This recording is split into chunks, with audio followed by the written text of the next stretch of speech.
Dylan and Joe, Basement Podcast, brought to you today by Dylan and Joe.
Good evening, everyone. Welcome to the Dylan and Joe Basement Podcast. We're your hosts, Dylan. The first ever. And Joe. And Joe. The inaugural run. Inaugural run. Over the bow. Yep, we could sail. Ready to sail. We could fuck this up royally, but we're going to give it a shot because this is what we're going to do. It's going to be fun. It's going to be fun. All right, guys. Jesus was an alien. Yes, we thought long and hard about our first topic. Long and hard about our first topic. We've got a list of a couple things. And Jesus was an alien. Jesus was an alien. Now, this is a topic that Dylan brought up, and I couldn't agree more to talk about. It seems super interesting. Obviously, people have all different kinds of ideas about the history of humanity, and it gets real cloudy the farther you go back. People didn't used to be able to record themselves on camera and have headphones thousands of years ago, so it gets really sketchy on what actually was going on. But there's a hell of a lot of stories about it. So Dylan, tell me what you know about that concept, because I've never heard that exact concept before, but that's obviously a fascinating idea. People love Jesus. So people love Jesus. More people in the world love Jesus than don't love Jesus. That's true. To support what you're saying, specifically what we've learned over the past 20 years is, and especially over the past 4 years with fake news, this type of thing, we're only getting to see what was recorded in history. And up until, so regarding aliens and stuff like that, we have very little knowledge of recorded history that has to do with extraterrestrial encounters up until 1946, which is when Roswell happened. Yeah, that's people would consider the beginning of like UFO culture, ufology, when people started studying the idea that there's men from outer space coming down to our planet. Because you can actually take photographs and there's video footage of different things that people are thinking are UFOs. Yeah, exactly. And there's more evidence than not that that Roswell was a cover-up. So right off the bat, the media has a really big part in UFOs. And before that, we had like kind of like research institutions like the ATLA that bring things back to like the 1400s. And then before that, we have just what was recorded by the church, which the ATLA is actually part of the church too. And was Jesus an alien? So we're speculating on this, and we're just going to put the pieces together about what we think. So this all kind of came to wind based off of a lot of different things that pull up to bring us to this conversation today. But according to an article published in 2019, noted ufologist Dr. Barry Downing, who is also a Presbyterian minister, he's really the one who first came out and said that aliens have come to Earth. Let me tell you, Presbyterian, that's if you're not sure if you so you like both kinds of churches because you're a Presbyterian. You're not really sure if you love one church or the other. Is that what that is? That's a great question. I have no idea. I just know that when you drive by churches, like Church of Latter-day Saints, other things that not all of us go, that we're unfamiliar with. It doesn't it kind of fit into that category? Maybe they're more open thinking or something. Yeah, I was just doing a dumb joke about them being bitarian. Presbyterianism, but it's part of the a Protestant Reformation, right? It's one of the Protestant religions that's like, Yeah, they believe in Jesus, obviously, because this guy is going to posit this idea right now. I didn't mean to interrupt you. Go ahead. Oh no, it's all Very right. No, down. that's good because I'm just basically going off for some facts that I researched earlier Sure, about yeah. this guy in Very Presbyterianism, down. and This that's is just 2019? what 2019. This is Yeah, 2019. Gotcha. yeah, and given Presbyterian, it just adds a little fact that you know, not saying he's not a lunatic because no one knows, but he also has some. If he has his PhD in something like that, he is you know, a deep thinker and has critical thinking skills and has gone through Sure, yeah. the realm of things. Mhm. So, anyways, his theory is he's one of the many people who believe that aliens have come to Earth and influenced our history and religions for a long time. Yes. And what he kind of talked about, which again we can all understand this, is when you go through the Bible, anybody who know the story of Jesus Christ, you know, born in 1 AD. I think some said he was born at 0, and then when Was he he born turned in 1 year 0? old, I think he Okay, was born at I'll 0, go right? 0. Before Christ or after. Yep, He said, exactly. how they say common era because they don't want to make it about Jesus, but it still is. Yeah, That's why they put the number. yeah, makes sense. 1 year 0, from what we can tell. Yeah, that makes sense to me. He so this guy mentioned, you know, things that we've all read about, turning water into wine, some of his superpowers about healing people. Yeah. The definition of heaven to begin with is technically a different dimension. I mean, there's really no other way to describe that. Definitely not here. Definitely not here. And especially because they're so literal in the Bible. There's the Old Testament, which is more or less what we're talking about compared to the New Testament, where they're not when Old Testament pre-Jesus, New Testament post-Jesus. Yeah. But And it's not directly correlated, but people have throughout time immemorial have called the sky the heavens. Even when people talk about studying, you know, astrological ideas, they start to think about, oh, it's the heavens, the idea of outer space. They call it the heavens, even though it's not the same heaven as they probably mean in the Bible. But that's the idea of it. It's somewhere else. It's somewhere we are not from and we can't get to right now easily. Yep. Okay. Exactly. No, that's exactly it. And speaking of the heavens, you know, there was a John chapter 8 verse 23 where it said, and he was saying to them, "You are from below, I am from above. You are from this world, I am not of this world." Mm-hmm. That's what was in the Bible. So when you go back to those days, Joe, we've had this conversation before where there was a lot of survival going on back then. Even when you're in Babylon, you're in Jerusalem and these types of things, the societies back then were focused on building a civilization, but on top of that, just not going crazy, not building Egyptian pyramids that take 40 plus years to build without a bigger meaning or a bigger purpose. And I believe that. Yeah, most people were focused on staying alive up until very recently. It's definitely a modern luxury we have that we can even do things like pursue ideas outside of our immediate work. It was mostly wake up, don't starve, don't get sick, and then have a roof over your head so you don't die. And hopefully you can have a couple of kids in the meantime, but not necessarily.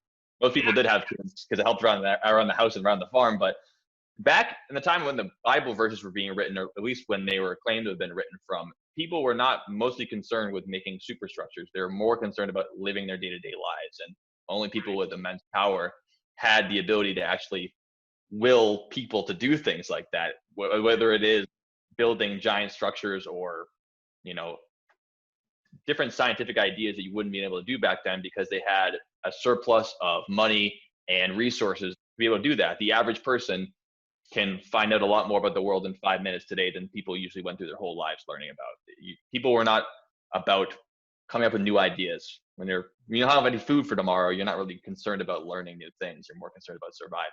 So a lot of people from that time weren't really looking into these things.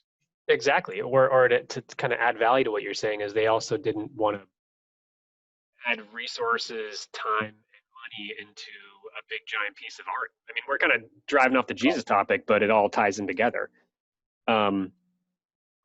If you got to put food on the plates and reproduce and all these other things, no time for art. Yeah, right. Like big, giant, expensive art, like pyramids and stuff like that. It's kind of what I think is totally wild. So with Absolutely. Jesus, So get me down to what Barry Downey said, because this is the thesis of what we're talking about here, that yeah, Jesus, an alien, because we're going to get into the idea of cosmic astronauts coming down to the hmm planet, because that's yep, initially the idea that Jesus is one of those, right? But yeah, yeah, let's nail down why Jesus is one of them first, then we can kind of pull back and talk about the idea of ancient astronauts and things like that. So why is it Jesus in particular that he thinks is it? It's just because of the miracles and the idea of heaven? That seems like a pretty shaky bridge to be put on. Because a lot of what exactly. Jesus So said wasn't meant to be taken literally, right? He has parables and stories that he says, I'm a fisher of men, I'm the Lamb of God. He's not saying that he is an actual lamb or that he is fishing men out of the river. He's saying great that point. these are Yeah, ideas that I'm coming from where you're not from, and heaven is a place that you can't get to.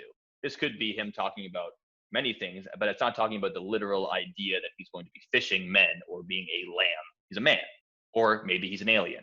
What does right. He's Barry a Downey think about that? Is it just because of lamb, those things that he thinks? lamb fishing man alien. Um, Yeah, he's a what does he think of that? So it seems pretty clear. So the source is kind of sketchy on what he's pulling up. Again, yeah. as somebody who's, I'll get into my actual theory on this, but we're going to go over just some facts first, or about what somebody else said. Yeah, that's fine. It seems very, very much like he's a victim of confirmation bias when he pulls up what he's reading in the scriptures. So specifically, like every little piece, if you read the entire New Testament, for example, which would be about Jesus' life, he's pulling Yeah. every single little thing that he sees in there and saying, that's definitely aliens. Oh, Mm-hmm. that too? Yeah. Oh, clearly that's aliens. Great example is there was a star in the night sky right around Christmas that Right. that, Yeah, that the legendary the star in the sky that the wise men and the shepherds were said to have yeah, followed to find great. music, Yep, right? yep, yep. Two boys who got yelled at in Catholic school here for our first like That's why 13. I know most of this stuff. It's from going to church for so long. I haven't No, we didn't think this would totally get down into. Well, I was thinking initially like, oh, Jesus is an alien. Let's talk about something kind of funny and sort of interesting that we don't know is true or not. All of a sudden, we're talking about the Bible the entire time.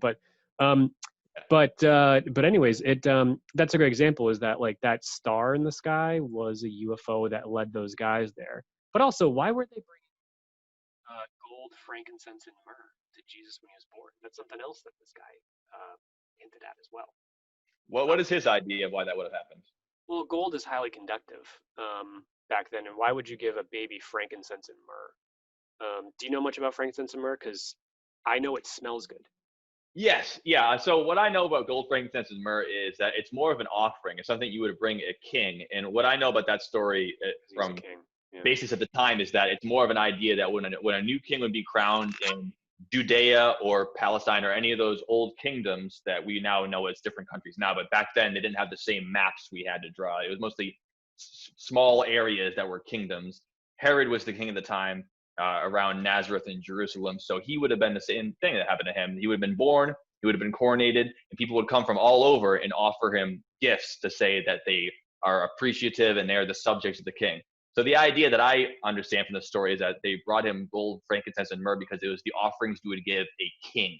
That's the idea of it. Not that a baby has any use for it, not that a king has any use for it in particular. It's just the idea that they're bringing highly valuable items. And in the story, the three wise men, what we call them in the Bible, are also three kings. It's the idea that their kings are coming from all over to give this baby gifts that you'd give a king. So even kings are going to give this guy gifts, which means that he must be a king of kings, which in the Bible comes up multiple times that Jesus is called the King of Kings, that he is, the kingdom of heaven on earth. That's what my understanding of why they delivered those gifts. Less about the functionality about the gifts and more about the symbolism that you'd be willing to give up these precious things to a baby is a sign of respect and reverence rather than the functionality of it. Giving it to a woman and a carpenter and a baby in a manger. Not very functional. Right, exactly. And people forget, because this is a point too, that you're like, well, why would three older dudes walk all this distance to go give a bunch of gifts to a baby? And Yes. there's one word. Catholicism, I think, is as you saw in the 50s and 60s, and anytime you've been to church as somebody who's gone to church, there's a driving factor in Catholicism, and it's strictly suffering. Yeah. They value, well, it's funny, but there's a It's lot of, they valuable, yeah. value suffering. That is a main motivator and a main driving force. And Yeah. it's not suffering of other people. It is too. We've seen that in the world. But overall, suffering within yourself. I'm going to go do X, What was Y, that and Z idea that things that are really suffering hard brings for you me because it's going to closer get to me God? credit. Yeah. Yeah, Yeah. yeah, Yeah. exactly. So that kind of, that definitely. But so now I'm gonna let you finish what Downey thinks, just because I want to start going back and forth with you here, because I'm already trying to pick holes in what he's saying. I don't want to be picking holes immediately because I'm gonna try to tank the conversation right away.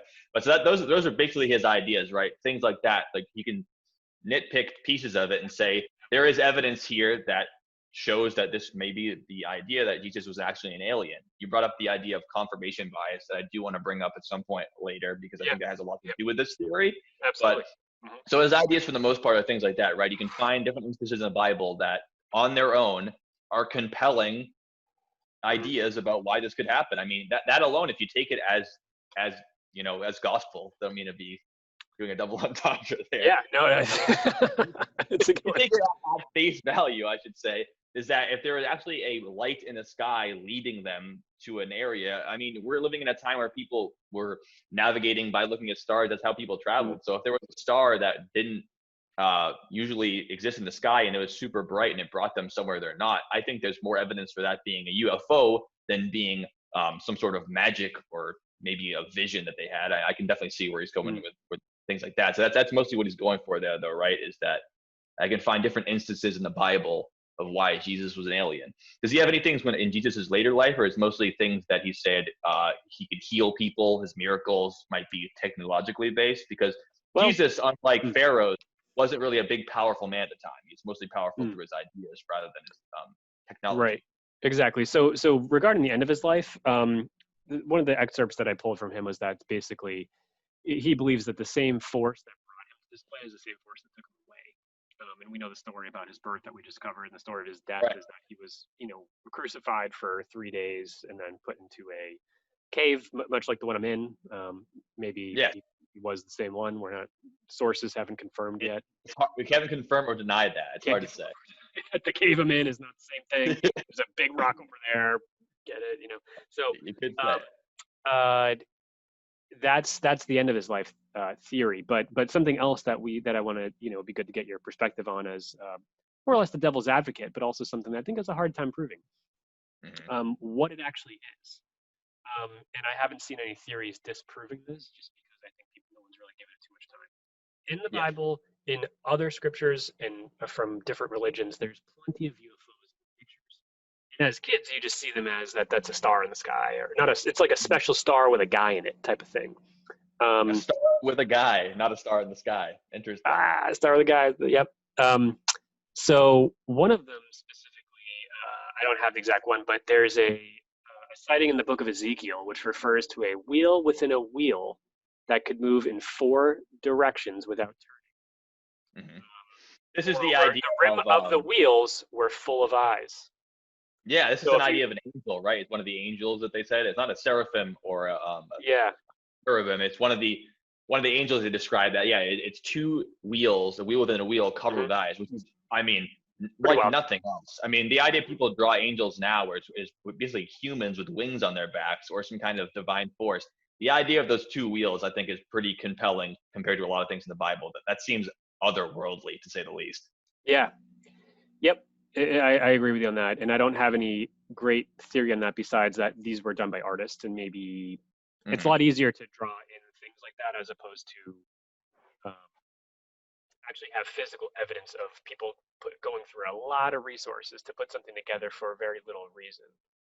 Again, like why did the Magi who visited Jesus on his birthday, at his birth, why did they care? It was his birthday.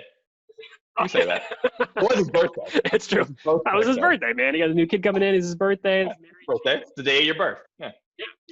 Carpenter, poor person, birthday kid, whatever it is. But the why did they? The wheel within a wheel, though, those eyes, that is in the Bible. That's in Ezekiel. So any artist depicted that, they didn't make that up themselves. That was them going off of the source material of the Bible. Yeah, so even a fantastic image, it wasn't just them taking artistic liberties. I think it was basically them trying to recreate what that would look like if you had to draw it. Right. because it's in there. Those exact words are in there. A wheel within a wheel, covered with eyes. Yeah. It's not. They didn't make that up later to paint it. It was in the book to begin with. Right.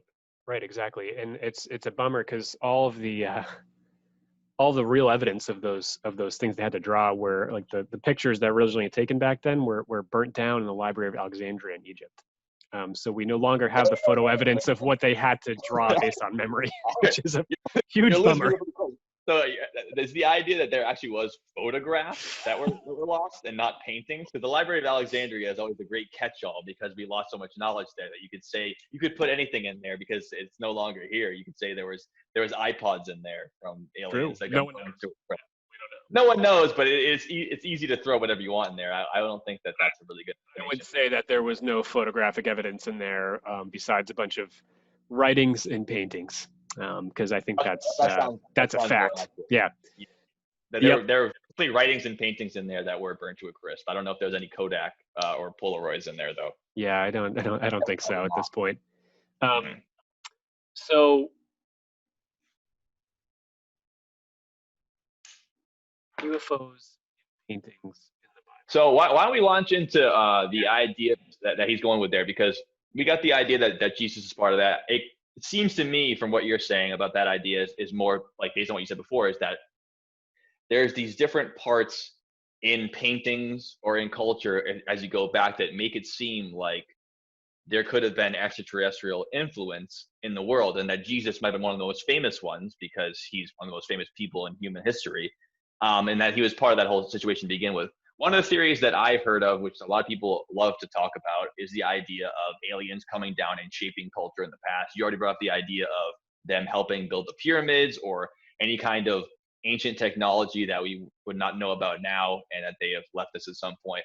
So there's the idea of ancient astronauts that's gone throughout history. I looked up earlier, we could see things like the Book of Ezekiel, like you said before. We have the Nazca lines in South America, which are giant stone shapes that are, way larger than you'd expect for people to build. I mean, if you have a drone now, you can zoom out and look at the thing and it looks beautiful. But at the time, you'd have no chance to get that high up off the ground and be able to see it. So the people who are building it ostensibly wouldn't even be able to actually see the full picture.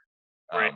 Only have to understand that that's the way to build it. So that seems to be generally the idea that seems to be the thrust of why people believe that there's ancient aliens, because there's megaliths and artifacts all over the world, whether it's on Easter Island in Egypt, in ancient China. There's these large structures that it seems to be like, well, how could people build it back then? Like you said before, they have very little resources and they had to, put it into certain endeavors that have to keep the civilization running. You don't really have a lot of time to build a structure like this. Least of all, a structure like the Nazca lines, where you can't even see it. At least when you're building the Great Pyramid, it's a monolith to a dead king and everyone can see it from all around. But the Nazca lines, or the structures that are in Ireland and England, which are those big stone structures like the Stone Man, Stonehenge, things like that, it seems like why would people be building those if they didn't have the technology to do it at the time? Right. I think there's two things. So like, you mentioned this before, I'm not going to take credit for this, but we do not discount. We do, it's quick to move over the powers of the human being, especially when there's we can't imagine how they'd be able to do it, because we can do it now with excavators and cranes, but how they do it, we can't. Right. Especially carving stone. I mean, I don't know if you've ever personally taken a hammer and a chisel to a stone and how long. I am embarrassed to admit I've never tried to write on a tablet. I have actually, but I got a Dremel when I was 12 or 13 years old. A lot of stories about the Dremel, but one of them I still in my can you hear me okay? Yeah. Okay, sorry, I thought I lost you there. One of the things I did with the Dremel is I forget what drill bit it was. It probably wasn't a masonry bit, but it was still like a hardened steel bit. Yeah. And I carved our last name into this rock that I got on the beach about this big. And that took a long time. Something that has like 20,000 RPMs. So to do that, to do a hammer and chisel on something like Easter Island, where those things are massive, at least 3 stories tall, and it's like I'd say it's probably 2 stories tall above ground, and they found 40 tons for each of those heads. Yeah, Yeah. Well, a lot of them are up on the surface. People saw it at first. When you dig down, they realize it's actually a statue that the largest ones are up to 40 tons, which is Exactly. And I think that, don't quote me on this one because I'm pulling this one out of memory, but the type of stone that they used at Stonehenge is not natively found on that island. So they had to transport that they're not stone. literally found on England, the island of England, or the United Easter Island, which is off the coast of Peru. Easter Island, you're saying, so not Yeah. Stonehenge. Yeah, Stonehenge. I know there was traveling involved. It might be limestone, and it's not. Yeah. It might have had to be like 40 miles or something, which you can wrap your head around. Well, yeah. Well, Stonehenge is nowhere near a quarry. It's on a grassy hill, so you can see how that would be a lot of travel there. But Easter Island, you mean the rocks that are made to build the stone structures? They aren't really found on that island. No, I believe that they're not. But we should research that later. If we had some guy to do that for us, that'd be great.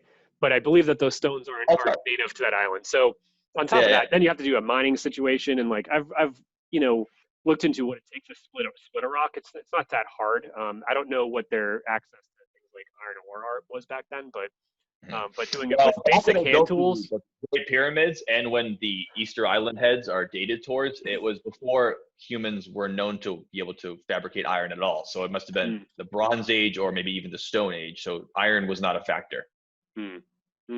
Yeah, so it's tough, and I don't think anybody has a true answer to that, and we're learning more every day. A quote that I told a guy, actually, the current. Wait a minute, it's a quote that you told the guy. That's a new thing that we're gonna do for every. The quote I told a guy. There is a subject matter expert who happens to live in Salem, New Hampshire, and this guy, I've gone there twice, and he is the new owner. Well, his father was the founder of America's Stonehenge, and he is the current manager. Just I've heard of that. Yeah, they America's Stonehenge for a lot longer after Stonehenge, right? Like 1,000 years or so after they think it was made. He's thinking, and his team is thinking, they're not totally sure. Okay. Hard to tell. The reason being is this is way before Christopher Columbus, no question. So we got 1492 in the books, and they're saying this is before that, so this is Native American or something else.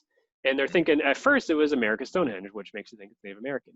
But there's inscriptions on these big giant stone structures. They're not that big. I mean, they're small enough, but there's like a sacrificial table. There's all sorts of things. This is New Hampshire. And they have some of them have the style of building plus some inscriptions are clearly from the Druids, which would date it back way before the birth of Christ. Yeah, well, Druids and Druid history and religion, it goes back way back, as you were just mentioning there. But that's mostly associated with the Celtic Isles, UK, Ireland, and maybe some parts of northern France and Belgium. That wouldn't be ever associated with America. So that would be pretty interesting if they could directly correlate that. Yeah, because we thought that outsiders landed on American soils in the 1400s, or maybe there was stories before that. Vikings probably in the late 900s, they think, for the first. But that would have been no one building any settlements at the time. It was very cursory exploration at that time. Yeah, exactly. They might not have survived the journey and that type of thing. So they did. We don't know. There's no evidence that they ever stayed there. Correct. Yeah. Besides you. Besides maybe this American Stonehenge, that would be the idea, right? Because they don't have any evidence of this in any Native American cultures or throughout America. They were building stone monoliths or anything like that, right? I mean, famously, Native Americans don't have a lot of structures that have lasted a long time. Anyways, they mostly had structures made out of biodegradable items, canvas, wood, stone, things like that. But they weren't building great structures like they were doing in Central and Southern America, like the Inca and Mayans were doing. Correct. In Northern America, there's almost nothing left from thousands of years of people living there. Anything that's there is naturally occurring structures, whether it's like, the Grand Canyon, things like that. They're all massive structures that have just existed in nature. It's not anything that people built together.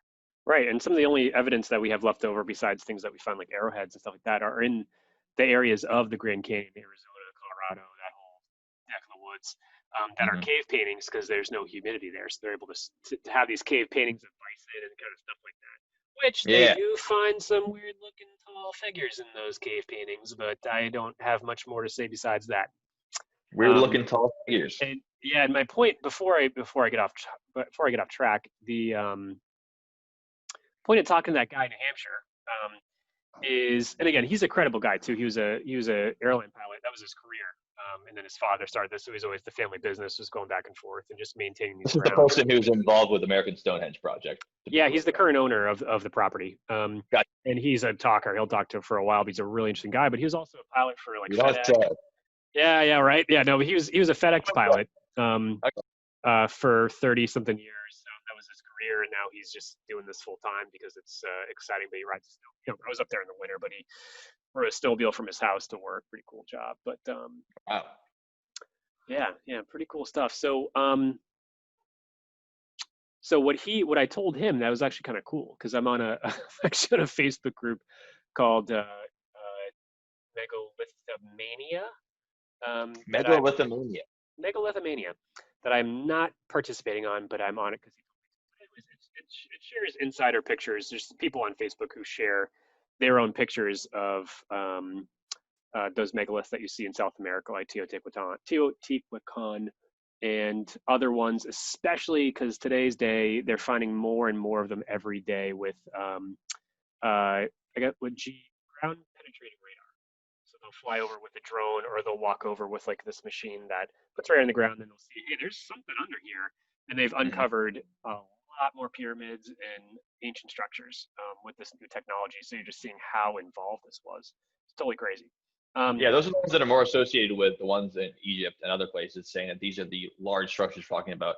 Talking about things like Stonehenge and American Stonehenge are relatively very tiny sites in comparison to old Aztec, Mayan, Inca sites, Egyptian sites, and sites like places in Thailand that are just massive structures. Yeah. And the difference between England and Central America in that fact, the reason why you have to actually use radar is because of the overgrowth of the jungle after. In Egypt, is they build it in the desert, it can be worn down by the elements, but it's not going to be covered up. And South America and Central America, you can build something, and a week later, the overgrowth will take it over. So that's very fascinating to think that they'd actually be finding these structures still now. We know about them for years, and you're still finding new ones. Yeah, exactly. And that just kind of like reinforces what I said. This guy is. I didn't make this up, but it's a really good thing, because these days, it's hard to think of what like new exciting stuff. So back even in the the early 1900s, you had people who were actual explorers. They went to South America to go explore things that people didn't know about yet. Mainstream civilization. Western civilization, as we know it, didn't know about it yet. I'm sure the people who built them knew about it, and people who. Oh yeah, of course, yeah, exactly. And those people were turned out to be, they thought, not even 100 years ago, that these people were savages, and they are not. They had advanced mathematics thousands of years before we thought they did. They built the earliest calendars that we know about. They had a fundamental understanding of the movement of celestial bodies. They could track the different. They even understood exactly. First computer. Tell me about that. I've never heard of that before. Yeah, it was a mind device, and that's all it did. It tracked the movements of the planets around the sun. Planets around. I don't know much more about and they said that the Mayans even knew about Saturn. They knew planets as far away as Saturn they could see in the sky and track them. So they move in ways that stars don't move. Because when planets are moving in the sky, they can be as bright as stars, but they move, unlike stars, which never move. Right. The Earth moves, and the stars will move in the sky as a group, but planets are the only bright objects that you can see that'll be in different places according to what time they are, because planets are moving independently, and when stars are not. So I think that's interesting that even back then they'd be able to tell that there's an idea of other celestial bodies that were in motion rather than just the stars. That's how they could track the calendar, like you said. Yeah, exactly. And I always think, just to add to that, like I remember being a young lad thinking, well, all right, a young lad. These people were, born thousands of years before me, and they could build these things. So why, as a 12-year-old, why can't I go build a pyramid in my my backyard? I couldn't. What's stopping you? I'm stopping you. Still could. Still want to. That's one thing. But the quote that I want. Not either. What was that? I don't think a lot of 12-year-olds were involved with building those structures in Central America either. I think there's probably adults doing it with a lot of knowledge of mathematics. I mean, the same way I don't that think they're the engineers project build managers, but they buildings might have been the now. labor. Yeah, they might be the labor. Yeah, they're getting water and moving rocks and things. Yeah, it's the Yeah. same way that you build structures now, right? People have the capabilities to build skyscrapers. You and I could research how a skyscraper is built in theory. We don't know how to do it, but it can be done. It's possible. In the same way, people at the time when they built those structures in Central America would have understood that it's capable for humans to do it, but they wouldn't know how to do it themselves necessarily, just because it's Right. possible. I mean, they could do it. Right. Yeah. True. I think that's the major disconnect for me for the idea of there being an outside influence on these cultures doing it, because of the idea that there's a disconnect between our understanding of history now and even what was going on at the time. When people unearthed the tombs in Egypt at the time, people who lived in Egypt at the time didn't know the story of how they were built. So even the people who were living there didn't understand the history of what had gone on there. They figured it's always been there. We know that the pharaohs built it. That's what we have been talking about for generations. But when we were discovering the tombs of the pharaohs, when Western culture went in and basically tomb raided the entire Egyptian culture, and they did the same in South America. But they couldn't just ask people, well, how was this thing built? Well, it was built 1,000 years ago, and even people who were alive then were almost as foreign to the concept of being able to build it as we were now. I think that's why most people come up with that idea that there must have been an outside influence, because even people who live there don't know how it's done. So they couldn't do it at the time. So how would they have been able to do it in ancient history? And I think that's why most people are so latched onto this idea that it must have been an extraterrestrial influence to do it, because if they don't know how to do it and we don't believe that people who lived that long ago are capable of it, there must have been some kind of outside influence that was the cause of it, because how else could it be? Yeah, I don't disagree with that. And the reason being is that there's also like this other thing where the Earth has ley lines. We do have evidence that things like Sedona, Arizona, what's another one? Where these like vortexes of energy are. You know, the Earth has a lot of mass, a lot of magnetic fields. Those poles shift. What was that? Oh, you mean magnetic energy? So electromagnetism. Yeah, I'd say electromagnetism instead of just regular magnetism. But the Earth has a lot of natural energy lines that flow through it, and you can see this in the way that like the trees form in Sedona, Arizona. I think that's a really good example, and I've been there. They do the twisty thing, kind of like twisty, weird shaped trees that do things. There's a lot of UFO sightings there and stuff like that, or weird lights and that type of thing. And it could generally just be again electromagnetism, like you mentioned. But they think that there were energy shields that crossed the Earth, 1,000, 2,000, 3,000, whatever years ago, that it was an energy source for people. And that energy source you could be tap into to do things like lift, 40,000-pound stones to build a pyramid, type of thing. And then once there's been multiple, evidence, no recordings, but a lot of evidence that there were multiple pole shifts. And I think that's a fact at this point, that the North Pole wasn't always where the North Pole was. I think you go back it seems to be every 10,000 years based off of what I've read. Yes. It kind of moves closer to the center of Canada at one point, like let's say like 40,000 years ago. That's kind of where it was. And each of these megaliths that you see, like, again, like the pyramids of Egypt, I mentioned Teotihuacan, there's stuff in Asia. What's another one that we have pulled out? There's also evidence that every couple decades, 1,000 years, so every 20,000 years or so, the poles actually shift back and forth. So the South that Pole too. becomes the North Yeah, Pole. yeah, exactly. So the location, but it actually flips completely magnetically. Right, I'm not sure exactly. how that accounts for, why you'd be able to tap into that. I mean, well, I don't understand why people would be able to plug into that idea. We couldn't do it now. I mean, the magnetic sphere of the Earth does shift all the time. It's the reason why we're protected by all of the radiation of the sun and also gamma ray bursts and things like that. It's a big shield we have, electromagnetism. Right. I don't know how that exactly would translate into technology that people had at the time, other than the idea that it's fun to think about that energy is something that exists in the world and you could just harness it. I mean, the electromagnetic sphere existed as far as humankind's ever existed. We can't use it in any way besides the way we use it now, which is to shield us from dangerous cosmic rays. I'm not sure how people would be able to harness that energy to work machinery. I mean, we don't use any of that energy to do anything on Earth. We only use it to work a compass and not get murdered by cancer rays from outer space. We don't get to use that to actually build things. There are some examples. There's one example I'm thinking of, but before I get to that, what I was hinting at is two things. They can identify. It's a new theory that came out within the past couple of years that you can. So say like the pyramids are supposedly 2,000 years old. They think they're more like 40,000 years old because it has a north, south, east, and west. And the north side faces where. Let's go down just a little bit though, because I want to get this part right. Yeah. Totally. Pyramids, they believe they're around 5,000 years old because 2,000 years ago is Jesus' birthday, which we talked about earlier. We talked about, right. And ancient sorry, I was 2,000. Yeah, I got all messed up. You're right. You're totally right. I was like, the building of the Great Pyramid, I think, was around 3,000 before Jesus' birthday. So it's which is totally wild. If everyone's wondering how long ago that was, it was 2,000 years ago to plus 3,000. Supposedly Jesus' birthday, and then before that. So that's so more than the time has been since Jesus' birthday is when they built that. Yeah, totally wild. That's a long time. It is. But there's a new theory that there's actually a scientist in Boston, and I forget what university he's at, but he has redated history significantly based off of most pyramids. Not most, all have four sides, and it seems that those sides represent north, south, east, and west.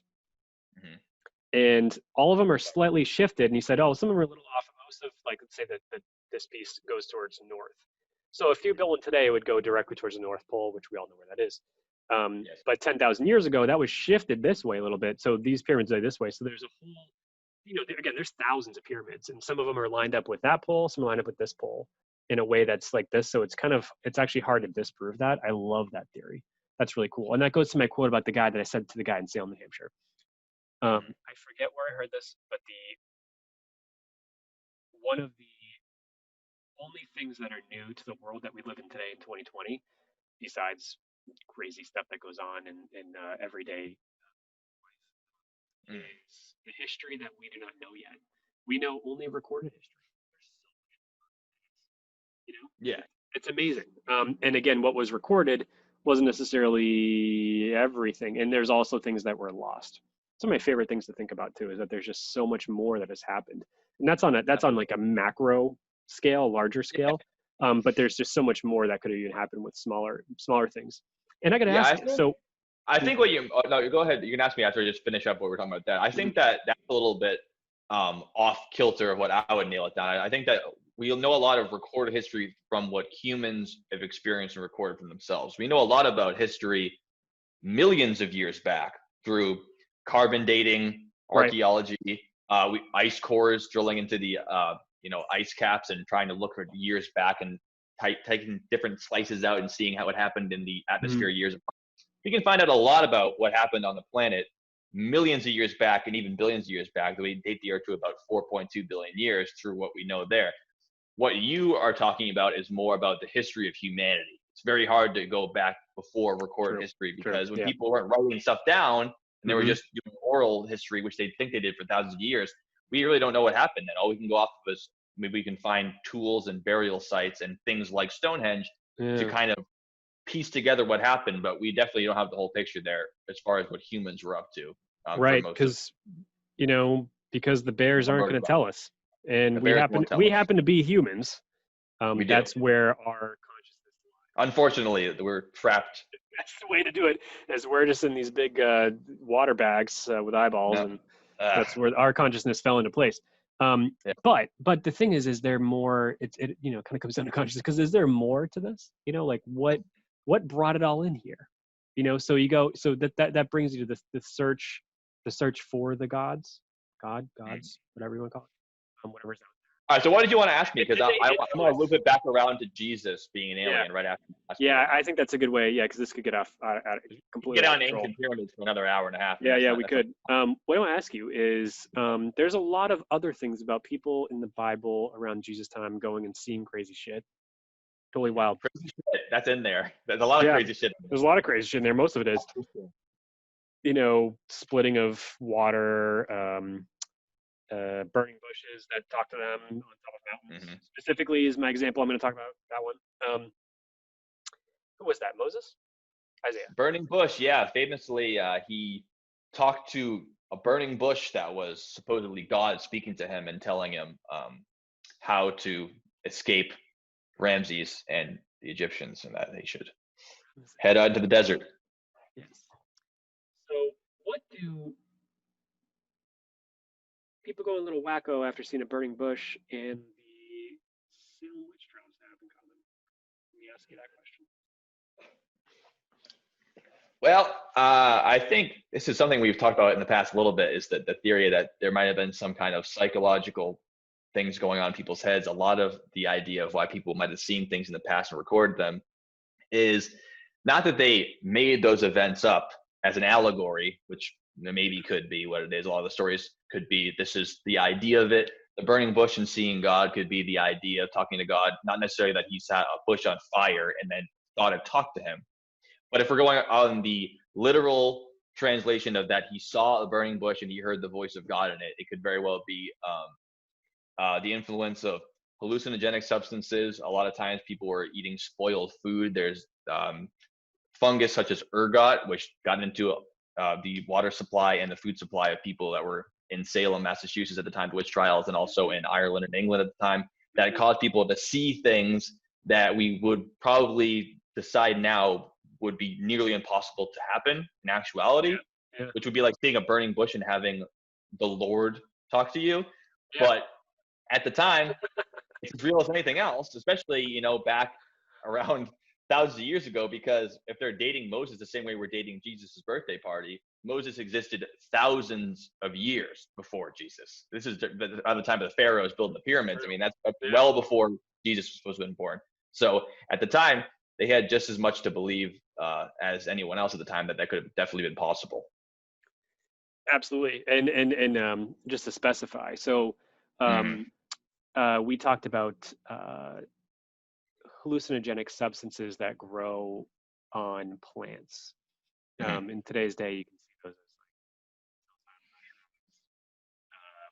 peyote, which is sourced at DMT, right? Mm-hmm. Yep, exactly. So the burning bush hallucination. You can also find a lot of those substances in Central and South America, which is where a lot of those Neolithic structures were built. We were talking about earlier, like and you have Nazca lands. Exactly, and the burning bush was likely based on the bark of the acacia tree in the Middle East, which is something that is prone to more outside growth. And if you got a burning pile of Acacia. peyote, basically, I mean, it's a similar. I believe. I don't know if imagine that it's. I want to speculate, but let's say it's something like DMT. Let's speculate. The guy goes up there. What? Let's speculate. We're not hitting out any hard facts anyway. Let's speculate. I know. All right. Well, anyways, but you go up there and you see, you see God for the first time because you're on drugs, and then you tell everyone now it's in the Bible. It kind of makes sense. It really does. And same with like the witch trials, like you mentioned, it was because they had the crops were. They think that there was a crop problem, and then the crops grew mold, and then they ate it, and then all of a sudden everyone's basically doing edibles times 10. And these people are not crazy; they're just going a little nuts because they ate something that made them feel weird. Yeah. Yeah, exactly. That is a perfect transition right now. What I want to talk about to get back. Let's go. Bring it on. Yeah. What's up?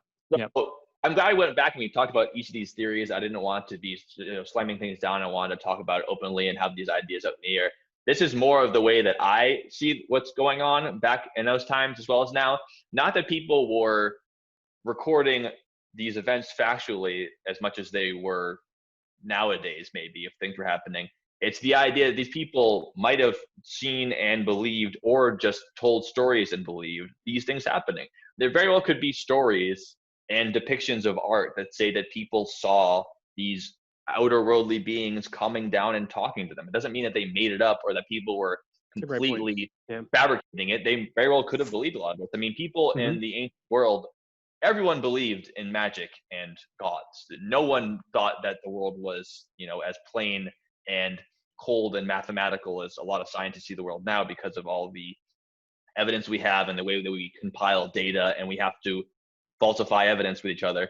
They all believed in these things. So when the idea of someone drawing an alien or thinking that there could have been outer worldly beings coming down and talking to you, it's not out of the question at all. If you told someone in the year 5000 BC that you were visited by an angel, they wouldn't think that you're crazy, because that is something that could happen to people. It's the same as you said, a wolf ate my kid last week. Oh yeah, I talked to a burning bush that says we got to do this. It's almost equal in people's minds. One of them is much more terrifying than the other one. They get to pick at the time. That's where it falls apart for me. The idea of Jesus being an alien or aliens coming down is that because these things were easily possible and pervade society, that these ideas were totally possible at the time. We wouldn't say today, if someone talked to us and said that they spoke to a burning bush and God talked to them, we wouldn't take them very seriously. We'd probably think they need psychiatric help, or that they were smoking too much acacia tree or peyote or something like that.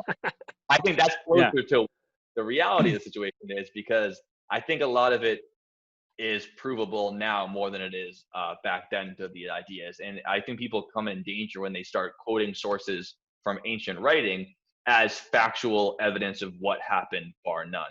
It's what you said earlier. History is not complete, and it's only what people wrote. Not complete. Understand. And it's hard to take them at face value. We're almost forced to take them at face value most of the time, because if we don't believe the people who wrote ancient history, who are we going to talk to about it? They're the only ones who said anything, so we have to take their word for it. And scientists now are better at differentiating, or at least trying to, what they were factually saying, what they meant metaphorically, or what might have been false and people were writing it down. That's all we had to go with. And I think that there's a big discrepancy between what people were writing down and what was actually happening, whether or not that's true. True. Yeah. I mean, we only have 800 pages of like what actually happened, which is not enough. Different cultures have different ways of writing down. A lot of it was written on those tablets, like you said, knocking it in, which takes forever. They don't have a Dremel back then, so it's more hammer and chisel. Exactly. Yep. And the Dremel. But you have to take their word for it. But it's the same way that if a king told the story back then, he said that he conquered 10 kingdoms and never lost. You have to take that as his word to say that guy must have conquered 10 kingdoms and never lost. It's hard for us to prove otherwise. But the guy can also say that, a celestial being came down and from on high and taught him how to build a pyramid. We have to take that at face value too. I think that's where it gets dangerous. True, exactly. So I have to ask, so how do I phrase this?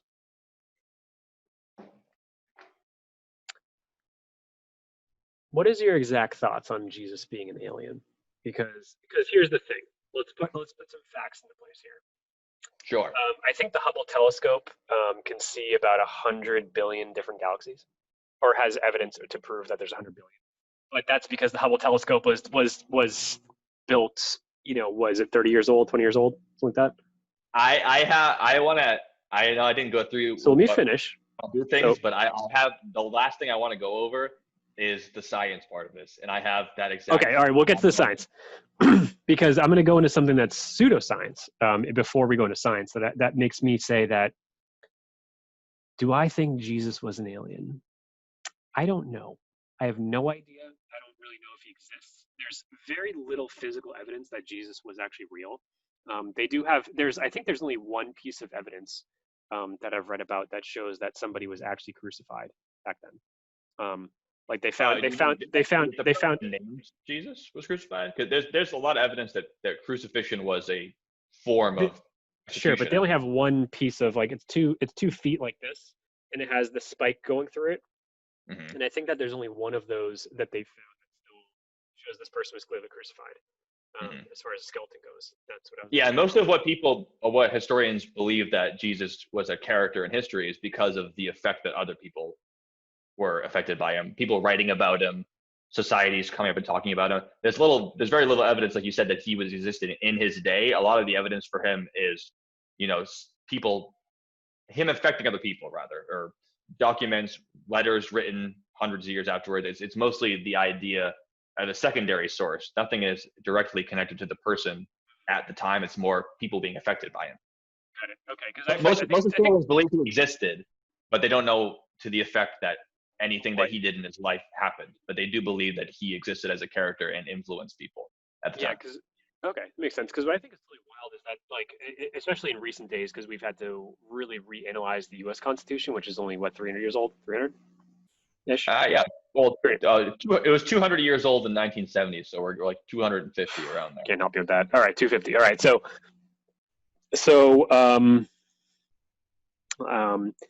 is how even 270 years ago, when things were seemingly a lot different.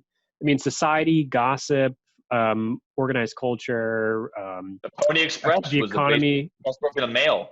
It had The a guy what? riding a horse as fast as he could to deliver a mail. Pony Express. Yeah, yeah. So things were pretty different.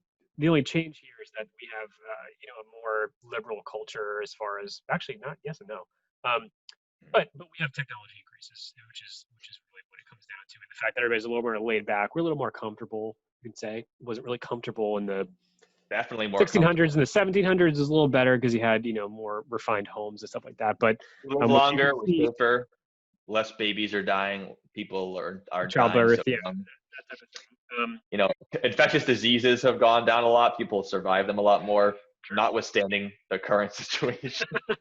Well, actually, I mean, it's doing better than most. In general, it's pretty bad. But yeah, people don't die by getting their legs broken anymore or having diarrhea themselves to death. Oh my God, as much can as you imagine that, dude?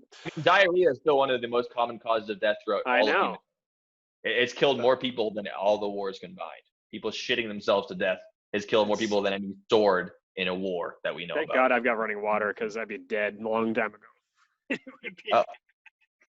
So that's what it is. But what's amazing, so I'm talking about 300 years ago. It was incredible how the founding fathers of this country could predict human nature so well. Sure. Each amendment to the Constitution is so pretty much like, well, okay, well, we see what's going on. And they apply today still. Some of them are kind of fucked up, but overall. But then let's go back to,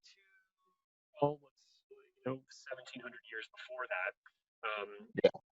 Now we're near Jesus' birthday again. What? We're right around Jesus' birthday again at that point. Right back to that. Yeah, right back to Christmas. Even back then, I mean, I've gone back as an adult and going through these things, and it's still pretty incredible that 7 out of 10 things in there apply to life in 2020, and how you can kind of have some guidance. You don't have to follow it exactly. So it's really, I don't define myself as anything anymore. Have a different discussion when we're 38 to try to figure that out more. But overall, it's really, really interesting to read all the scriptures and say, wow, these all do apply to something, and you can take something from them because these were people who put things in place before we were born, long before that were reinforced throughout our lifetime to say this is how, basically, to kind of predict human nature and how to hold yourself. But my whole thing back to Jesus is, here's my wild theory. We haven't talked about this yet. This is a news thing. Sure. This is what I think. And why aliens have come up. Because what do you think of when you think of aliens, Joe? What is an alien? An alien, extraterrestrial, not people who don't live in America. Make that very clear. Yes, very clear. Important. We mostly think of them as intelligent life forms, and in the way that at least we are. To me, they would certainly be more intelligent if they could make it to Earth, because we can't even make it to Mars right now. So it has to be more intelligent. Barely the moon. Yeah. That intelligent beings that are from outside of our solar system is, to me, what extraterrestrial is. Yeah, it's a good definition. What do they look like? So now that I don't know, because my idea of what aliens are is what I just said, and I don't know if that's ever been the evidence of what they would actually have looked like. I mean, obviously in popular culture, there's different versions of it, whether it's the classic, the gray aliens with the big eyes and the big heads, or we have, pop culture like Alien, the xenomorph with the mouth that comes out of the Predator. Like they look not like us, and they look uncomfortable is the idea usually. A little wet sometimes. Certainly wet. Not all are dry aliens for the most part, very wet. Yeah, true.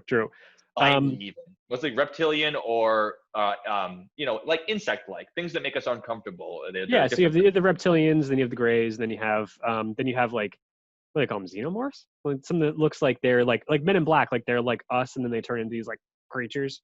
The xenomorph is the name of the alien in Alien. Oh, with okay. the Sorry, I got acid confused. blood. Yep. Yeah, Okay. I don't know. I know that I've heard the one you're talking about. It's like they kind of look like humans, and Mhm. they're taller, and they have like Oh, human like that like. guy, Mark Zuckerberg. Great example. Yes, yeah, the Zuckerberg style of everything. That type of alien. The Exactly. Zuck aliens. Yes. So there's a whole nother thing. So why we're having this discussion. So basically, the what I think there's a whole other thing to it is that imagine this. So it's 2020 in our years, which is really 2020 since this person Jesus was supposedly born, and before Yep. that, Our our birthday our boy himself. our Homo sapien situation back to cavemen dates back to at least 40,000 years before that, and then another couple 100,000 or whatever it is of people hitting people with clubs and moving on with their life. And that's crazy.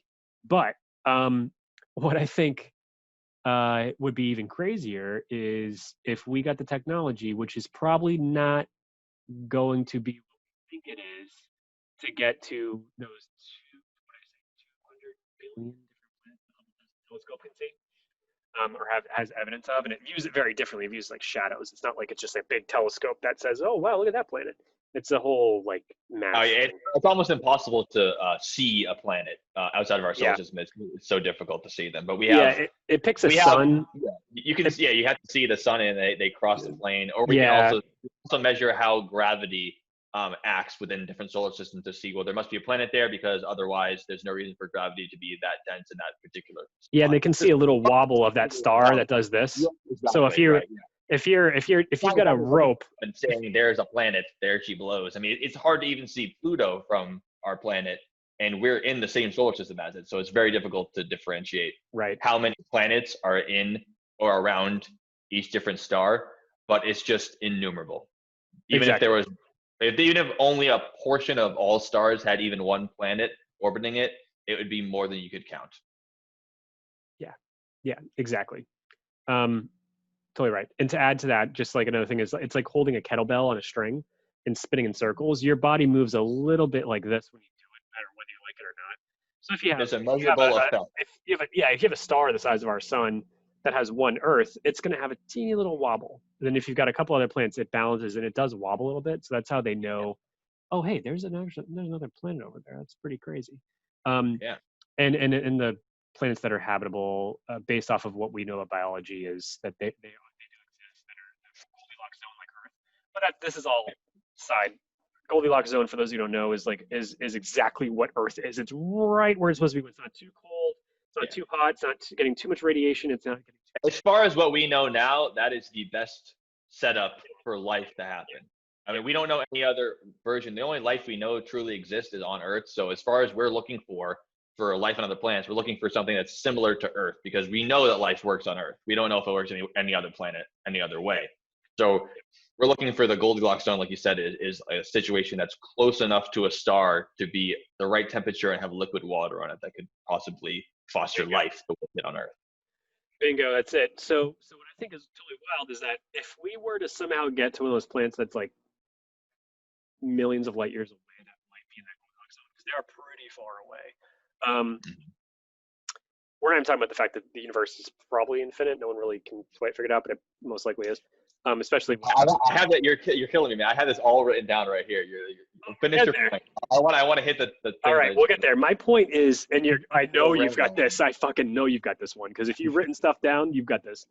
I didn't write that much down, but we're tapping out on like what I'm about. Go ahead, sorry. Well, what happens if we find this goes back to Jesus. It all ties in. Okay, it all tied together. Oh yeah, he's the star of the show. It all ties into Jesus. What happens if we go 300 million light years away? We find a way to do that, which is probably not going to be by conventional propulsion systems. Not happening. Not a chance. That would take a bajillion years. I don't have the calculation because I don't know. Not that smart. But and we get to a planet that is in their own version of the Goldilocks zone? Nope. The Bronze Age. And they're fighting with swords. And they have chariots. And they have all this crazy shit. And we go there and we're like, yeah. It's just even the ancient history. Yeah, Yeah. they're stuck. So we're in 2020, and they're in like 1320 Yeah. or 820, whatever. What, BC? What's the Bronze Age? Yeah, there would be about 3,000 years before the birth of alien Jesus at that point. Of alien Jesus. The point. Okay, so I'm thinking of like horses and knights and armor and Well, what's alien that? horses and alien knights. Are you talking about medieval period? Medieval. Because Yeah, I think it's the fun. horses I and think that's the armor have funniest existed one since to the go Bronze. to. But Yeah, we'll say about 700 to 1100 years after alien Jesus is alien born. Jesus. Okay, cool. Yeah. So I think that's the funniest one to stumble upon. You land a spaceship there, and you're like, oh shit. These people are wearing like it's like poor. It's like this like severely people wearing Alien like kings. cloths and sleeping naked in like fields, and then there's like Yeah. and there's these Alien like kings kings. who are assholes, fucking genuine fucking assholes, and Oh then yeah. then people fighting with swords, and you're like, all right, well, okay, cool. Well, I went back in time, but I didn't go back in time because it's still 2020 over there, but over here it's like yeah, 720. Right, but yeah, historically, technologically, it would be like going back in time because they would be so much less advanced than we are now. I love that. What I would do, you know what I'd do? The first thing I'd do, What would you do? I'd put some fucking dirt over the spaceship and I'd go get drunk at the fucking like with all the people doing like drinking, eating the chicken legs and all that stuff, Sure. and watching some jousting, which is really sad because people get really fucked up. But like this is Yeah. okay, cool. I'm back in this day, and I'm vaccinated from all their weird shit. That was my jigger.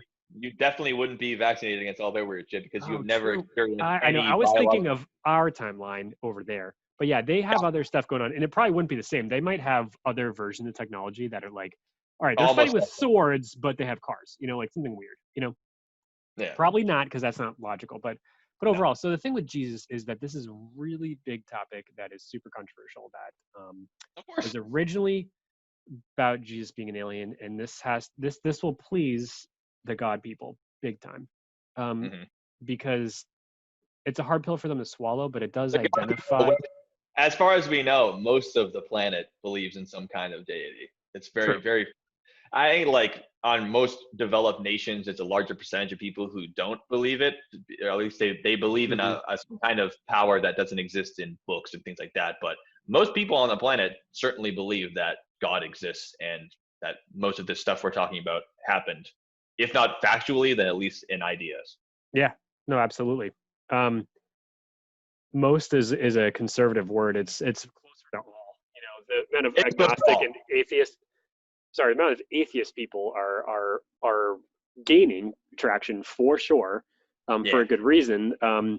But overall, we're talking about like the United States and England and kind of Western Yeah, culture. But like, it's what we call developed countries, and that's very which is generalist. ridiculous. Kind But of, like, yeah, but it's countries that have more widespread education and mm-hmm. technology than other countries, and that have had a longer period of time of people being exposed to multiple scientific ideas rather than cultural ideas that have been passed down for hundreds of years. Right, exactly. So there's something crazy that we didn't talk about. Goes into aliens. It goes into religion, faith, all that stuff. Is that when this all goes back to 1947 was when this kind of came out. And this is not from the TV show Project Blue Book. Those of you listening, this is not where I got the idea. That's a fun show. This is specifically about. Did you wrap up? You went in your thought experiment on the spaceship to another planet back in time. Then now you're on. Oh shit! Oh, you're right. Sorry. Today's episode is brought to you by Talisker. Talisker Storm, which is the best bottle of scotch you can buy for under $50. I promise. I'm a huge Dewar's fan. I think I should own some stock in them because I really, it's kind of my game. But Talisker Storm is like $10 more than Dewar's, and it's great. Well worth it. Yeah, well worth it. I calculate my drinks pretty well, so we're not drinking a whole lot. Absolutely. I just wanted to run a couple of things by you while we're still on the outer space aspect of aliens and not quite to the Jesus and Earth part. We're back in 1947. I always love to run back to that idea because I have more ideas about people like the person you brought up in the beginning. I don't remember his name exactly, David or Daniel something. Oh boy, his name was Doctor Dr. Danny Bonaducci. That guy. Danny Bonaducci. His name is No, I got it right here. His name is Doctor. Not far from Danny Bonaducci. Because he got all the right letters, actually. His name is Dr. Barry Downing, PhD. Barry Downing. Thank you. Barry Downing. He's probably going to shit his pants when he sees us on this podcast. That's what's going to happen. I have a couple of guys who are more on that vein. So, I want to loop back around that. We can talk about that more, of the idea of that existing now. But while we're still talking about, the universe as a whole and the idea of aliens arriving on another planet or us doing the same thing, I wanted to touch on that. Yep. Right. Before we tap back into, the modern day. So I got two things. So let's not, I don't want to get off my train of thought real quick, but put a bow on it. Because when we get back to this, I start talking about modern day stuff and why people are believing that alien Jesus is real and he does exist. Right. I know we're not going to get far from that because I've got the final. It's the concluding thought to our thesis. Okay. No. I'm not there yet. No, good. I just didn't know. So here's the thing that you're going on a train here. I just don't know where you're going with it. Yeah, the train. The train's coming. The train's coming back around. I promise. So in the train, I'm going to finish this one little pit stop on the train. Is that I'm not trying to stop you. I just don't want to end up back in 1957 and then I'm going to start bringing up space facts and it's like, well, you should have talked about that. We already went over that. So to summarize what I was saying about going back to medieval times, if you take a flight over to 200 billion years away to some galaxy and on some planet, and there's still eating turkey legs or whatever, alien turkey legs with whatever it is. But it looks like this is that, what if it's the opposite? And you get to a planet that is 200 billion years ahead of ours. They didn't blow themselves up yet. Mm-hmm. Imagine what they have, because they're going to look at us like, oh, we're aliens because we're coming on the spaceship and we have these helmets and this loud, landing of a space module onto their planet, which is not for nothing, people. This is what they're seeing on cave paintings and stuff like that. They're seeing people in space helmets with looking like fire coming around them or something like that, or like that picture in the Bible we mentioned from I forget what book that was. Ezekiel. Yeah, Ezekiel. That's kind of like what we would look like if in today's day we landed on another planet that was like stuck in medieval times or alien Jesus times.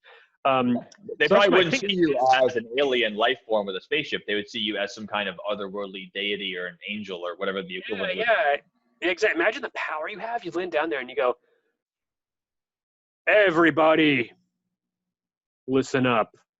And then they go, what are you saying? We don't understand your language. We have no idea. I know how you solve hunger. And they go, what? Then you implement some sort of like system to grow crops. And they go, what? Corn now? This type of land? What? You kidding me? So all of a sudden you're God. It's very easy formula. That was my thought on that. That's kind of the full circle. Conquistadors landing in South America, a lot of them were seen as deities because they were dressed in all these shiny adornments and they came over on ships.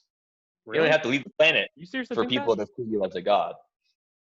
Yeah, Spanish conquistadors were a lot of the native cultures. I don't think that's what they were, but they were accepted as that, and they leaned into it in the way that you might if you had the same thing going on. I don't know, man. That could be a real good example of the history that the Spanish conquistadors wrote, not the natives that were there. These people could have been in on the coastal areas of South America, like, oh fuck, look at these shitty boats coming here. I know they're really big and stuff and they're full of gold, and these like white, gross, fucking sweaty guys go off and go, we're gonna take over you guys. Like, hey, we're like got this awesome banana thing going on and like this like avocado thing, and we got these huge pyramids, so you guys go fuck yourself and get off this land and don't try to rape us, because the last ones they did, and they cut our fingers off. His name is Christopher Columbus. He's a piece of shit, and that's what that's what could happen. So they might have said, yeah, we're not impressed because you have more of this specific mineral that grows underground that we already know about. It's all good. You have guns, and we know that that's better than knives, so just please.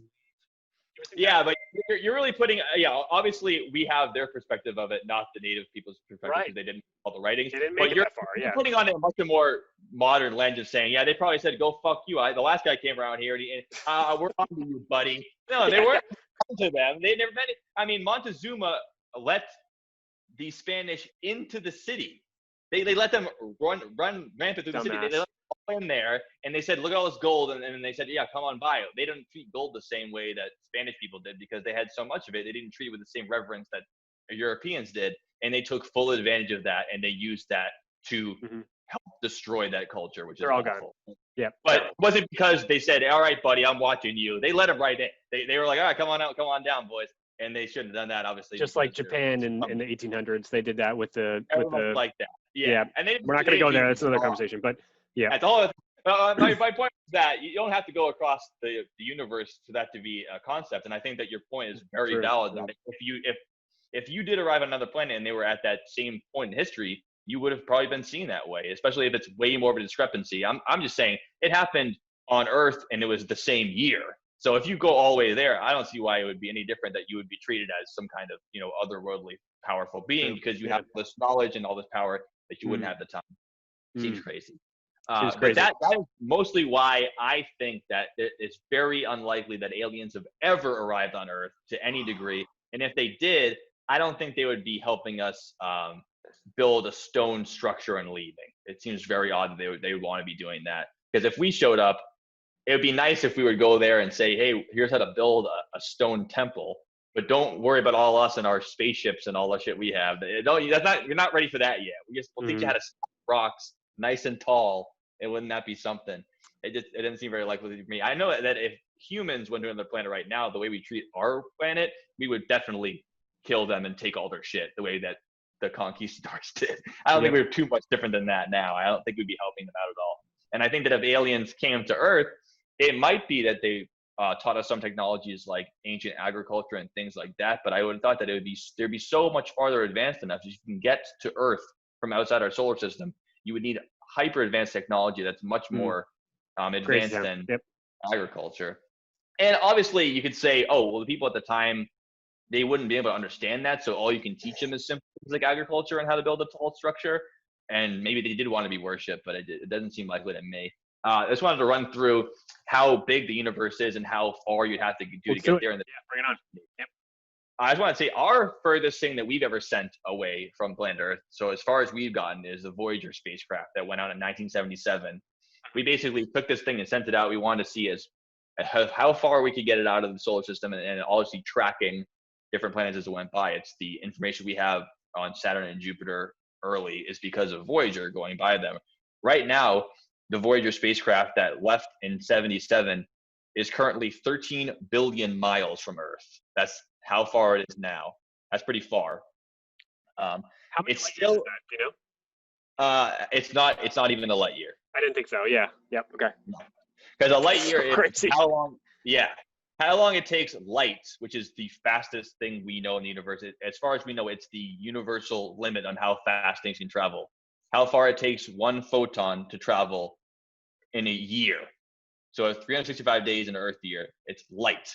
That's how long it takes. That's very, very far. I didn't write down how long a light year is. It's massive.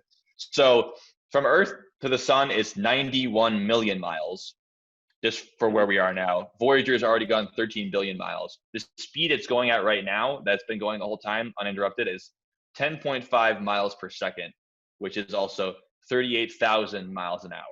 And it's only made it 13 billion miles, which it actually isn't even, it's out of our solar system as we know it, which means it's past Pluto's orbit, but it's not past the large sphere of small debris that's outside of our solar system called the Oort cloud.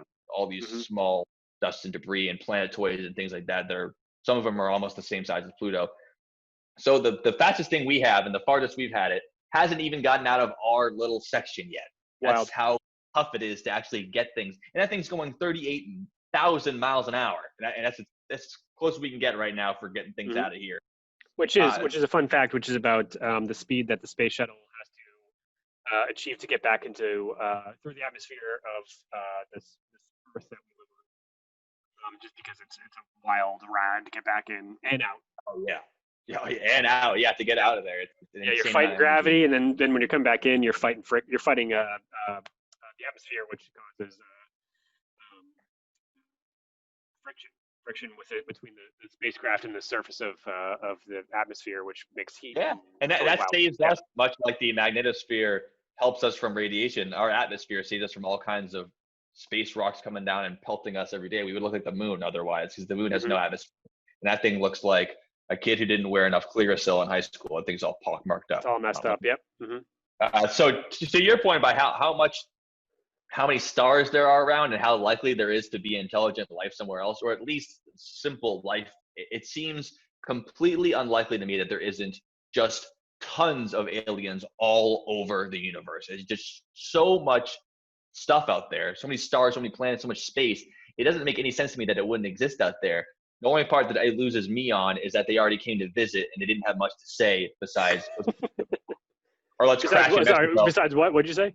Let's build a stone tower, or let's see what your butt looks like. I'm going to put a metal rod up it and find out what kind of you're going to do. So in our Milky Way galaxy, which is the galaxy we live in, and that anything that you've ever seen with your eyes, even with a telescope, you've never seen outside the Milky Way galaxy. It's as far as you can see with a telescope. You need professional observatories or the Hubble telescope to see outside of our galaxy. You need a very powerful telescope that me and you would never be able to have. So anything you ever seen is in the Milky Way galaxy. It's massive. We're on the edge of it. So if the Milky Way galaxy is a spinning disk relatively, we're on one of the edges, pretty close to it. And in the Milky Way galaxy, there is about 100 billion stars. And we have one of them called the sun. That's just in our galaxy. There's 100 billion stars.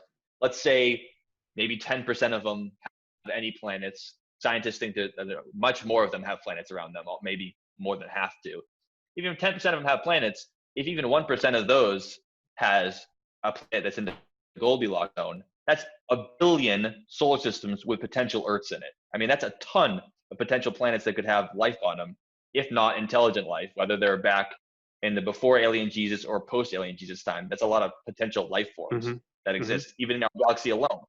And galaxies are very far apart from each other. The closest one to us is Andromeda. It's a little bit larger than us, but it is so many light years away that it's inconceivable to make it there. Even if you could go at the speed of light on a spacecraft, you'd have to put people in stasis going at light speed, which we can't do even close to. We can't go anything even close to that. So they group galaxies into something called a local group, because in the universe, it's so large, they're trying to block it out and see, well, what are we going to define this into? Milky Way is a galaxy. Andromeda's a galaxy near us. Our local group has about 30 galaxies in it. So that's 30 times relatively 100 billion stars. That's even more possible planets and even more possibilities of civilizations growing on those. Each local group is part of a cluster. So that's groups of galaxies, part of a group called a cluster. And there's about 10 of those clusters in which you call a supercluster. A supercluster is a group of multiple clusters of multiple galaxies in each one of them. They think that most superclusters are about 200 billion light years across. So it would take one photon 200 billion years traveling at the speed of light to go across it. That's one supercluster. So it's a group of clusters, which is a group of galaxies, right? That's how big a supercluster is. And they think that there's about 10 million superclusters in the observable universe, as far as we know. So there's 10 million groups of clusters that are about 200 billion light years across, and there's about 30 galaxies in each one. And each galaxy has about 100 billion stars. That's a lot of planets. I find it hard to believe that there couldn't be aliens there. And if you have the technology to get across all that, you are hyper advanced. And when you come across a civilization that's eating lamb chops and jousting, you might not be that interested if you can go that far and have technology that advanced. I usually compare it to how you don't really care much when you step on an anthill, not because you're concerned about the ants' lives or that you hate ants, you want to destroy ants. Whether you dig a little ditch for them or you pour water in, it's so inconsequential to you that it's not like you're making a decision one way or the other. You're just existing. And ants could see your effect on them. If you step on the anthill, they can see how you affect them, but they don't understand that you're even there. It just things happen to them. True. And as far as I think that if aliens are affecting us, it's more in the way when we step on an anthill, not because of destructive capability, but more that they don't have any comprehension of what's going on, but we're affecting them in a greater way. And I think that if aliens were affecting human civilization and that Jesus was one of them, it's such an on a microscopic level that I don't seem that it doesn't seem to me that that would be affecting us in the same way. I mean, they would just be so advanced that I don't see why they would even care about it unless they were advanced to the point that they had time to care about it because they're just interested in that way, like Or, us building your ant. or something else you didn't mention yet that you probably thought of. Or we put those ants there. Or, I mean, as an alien. You'd be more interested in an anthill if it's an ant farm in your bedroom. So, Yes. so the the idea other that thing they is build transpermia, the transpermia thesis, where the panspermia, and I got it right up here. yeah. So Let's talk unless about that. so, how many years? So 65 million years ago. Can you tell me what happened to this Earth? There is a major extinction event in the late Cretaceous Fucking period. there was, and it was called the dinosaurs are all dead now, except for that fucking huge ass alligator that we all saw on social media a few days ago. Yeah, yeah. That thing was wild, right? Your mom see that in person? I don't think you saw that. Dude, that thing was dude. Its legs were. It looked like twice the size of my forearm, and it was just going through there. We're like, all right, well, the dinosaurs are back. It's 2020. It all makes sense. All the dinos. They think it crashed in the near the Yucatan Peninsula, which is pretty close to all those Aztec and Mayan temples we were talking about them looking at. Not far away from there. They think that's where they say Mar-a-Lago. Closer there. Yeah. Right, so anyways, and besides that, yeah, he didn't. That was not our founder. But anyways, it's got to be a little wild to think about the fact that this giant ball of, I mean, how was it, like 11 miles wide? Like, it wasn't that big, but it's going 45,000 miles an hour, so it's a little bit different. Play around that, but going at that speed with that amount of mass, it's enough to do what it did, which is destroy life on the planet. Yeah, think about. No, I got no relation besides the speed of sound is like on at sea level is like I think 770 miles an hour. So you're going essentially 45 times that, if not more, and you're 11 miles wide, which is about the distance. Imagine how much that weighs. I mean, if you take a baseball, if you take a baseball and you accelerate it to nearly the speed of light, you'd be able to hit the Earth and change the course of human history. Is that much speed and that much weight of an 11-mile cosmic rock? It rocked the world. Rocked the whole world. Yeah, exactly. So it brings me to think of a couple of different things. There's been, whether we like it or not, whatever anyone believes in here or not, who is listening, because we're live. Testing? Yeah, testing. Can you guys hear us? We're streaming on CNN. We're live. The whatever anyone believes or not is okay. There, in modern day, there are some events that really change the course of human history, and they're so small compared to a giant asteroid. One of them is going from paper to plastic. We went from the dollar bill to a credit card. People thought this was fucking wild in like 1980. Like, yeah, no, my money stays in my pocket. It's paper. I'm not doing this technology plastic thing. Look at us now. You just cash your fucking money. No one uses cash, especially in the pandemic because of the virus. But overall, so you've got the creation of the Earth, and you've got like the whatever happened within the dinosaur age, and then the asteroid came. That's tens of millions of years of gap, but like. We had the little the little worm on the ocean that turned into a after millions of years evolved into a T-Rex, and then whatever it is, because evolution definitely fucking is real. Whatever. Yeah, exactly. So we got some wild stuff like that going on. So that was a major event, and then the next major event is the extinction of the dinosaurs. And then a couple million years later, tens of millions years later, humans showed up. But we apparently started off as little things that turned into monkeys. 5 million years later. What? Well, almost 65 million years later. Yes, exactly. Yeah, exactly. It's a great way. Yeah, we're like, 65 million minus 400,000 is. Yeah, basically, yeah. Almost for the last little part. It's like the same thing. So, and then humans showed up, and isn't it a little weird that that's how it went down? Unless we aren't we don't know things, and maybe how is that weird? It's only it compared to what? If we never existed, or if we existed 65 million years ago? if it was just I think it's only strange to us because we are basing it off of the fact that we're here at all. It's not that weird. Why are we only so here? much more. It's like saying, what evolved here our, at the last part. It's like it's not the last part. It's the part we're at now.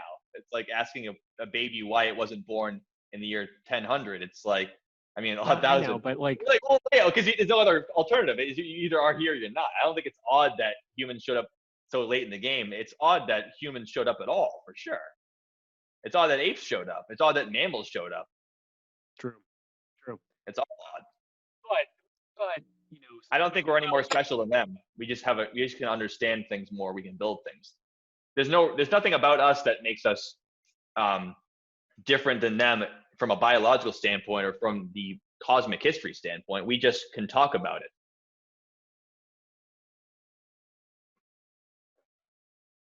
No, I can't hear you.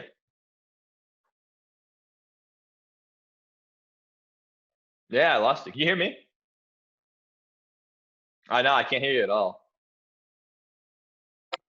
How about now? Yeah. Okay, great. All right, cool. Maybe it's the thing. Maybe I touched it. Maybe. We good now? Oh yeah, you're All right, loud cool. clear. So that was a turning. Whether we like it or whatever we disagree on, that was a turning point. Is that there was a ball of rock that showed up and blew up in the Yucatan Peninsula, and then all of a sudden humans showed up, like a million years later.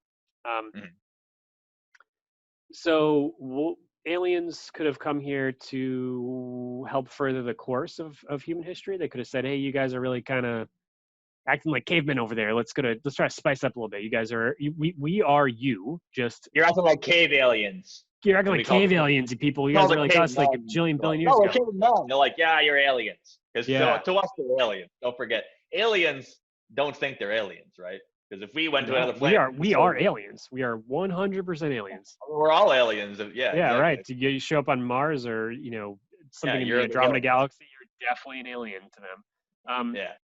But that's a huge turning point, is that we're there, and then maybe they showed up to help guide us in the right way. And there's a lot of UFO sightings, specifically. So let's just fast forward to post World War II. Maybe I'm not even going to go there yet, but like 50s, 60s, 70s, 80s, even probably closer to present day too, is like nuclear weapons. There seem to be a lot of sightings of UFOs interacting with nuclear weapons in the silos they stay in, like intercontinental ballistic missiles and that type of thing, because they're like, hey, we know we're going to leave you guys alone until you are on the brink of extinction. Then we're going to Before it was like, hey, we're going to guide you to some sort of sophisticated civilization.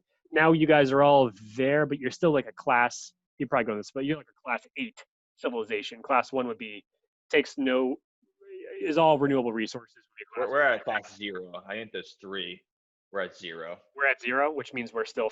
Yeah. Well, I don't know the exact name of this idea, but the civilization classes, we're at 0. You're at 1 if you can harvest all the resources of your planet.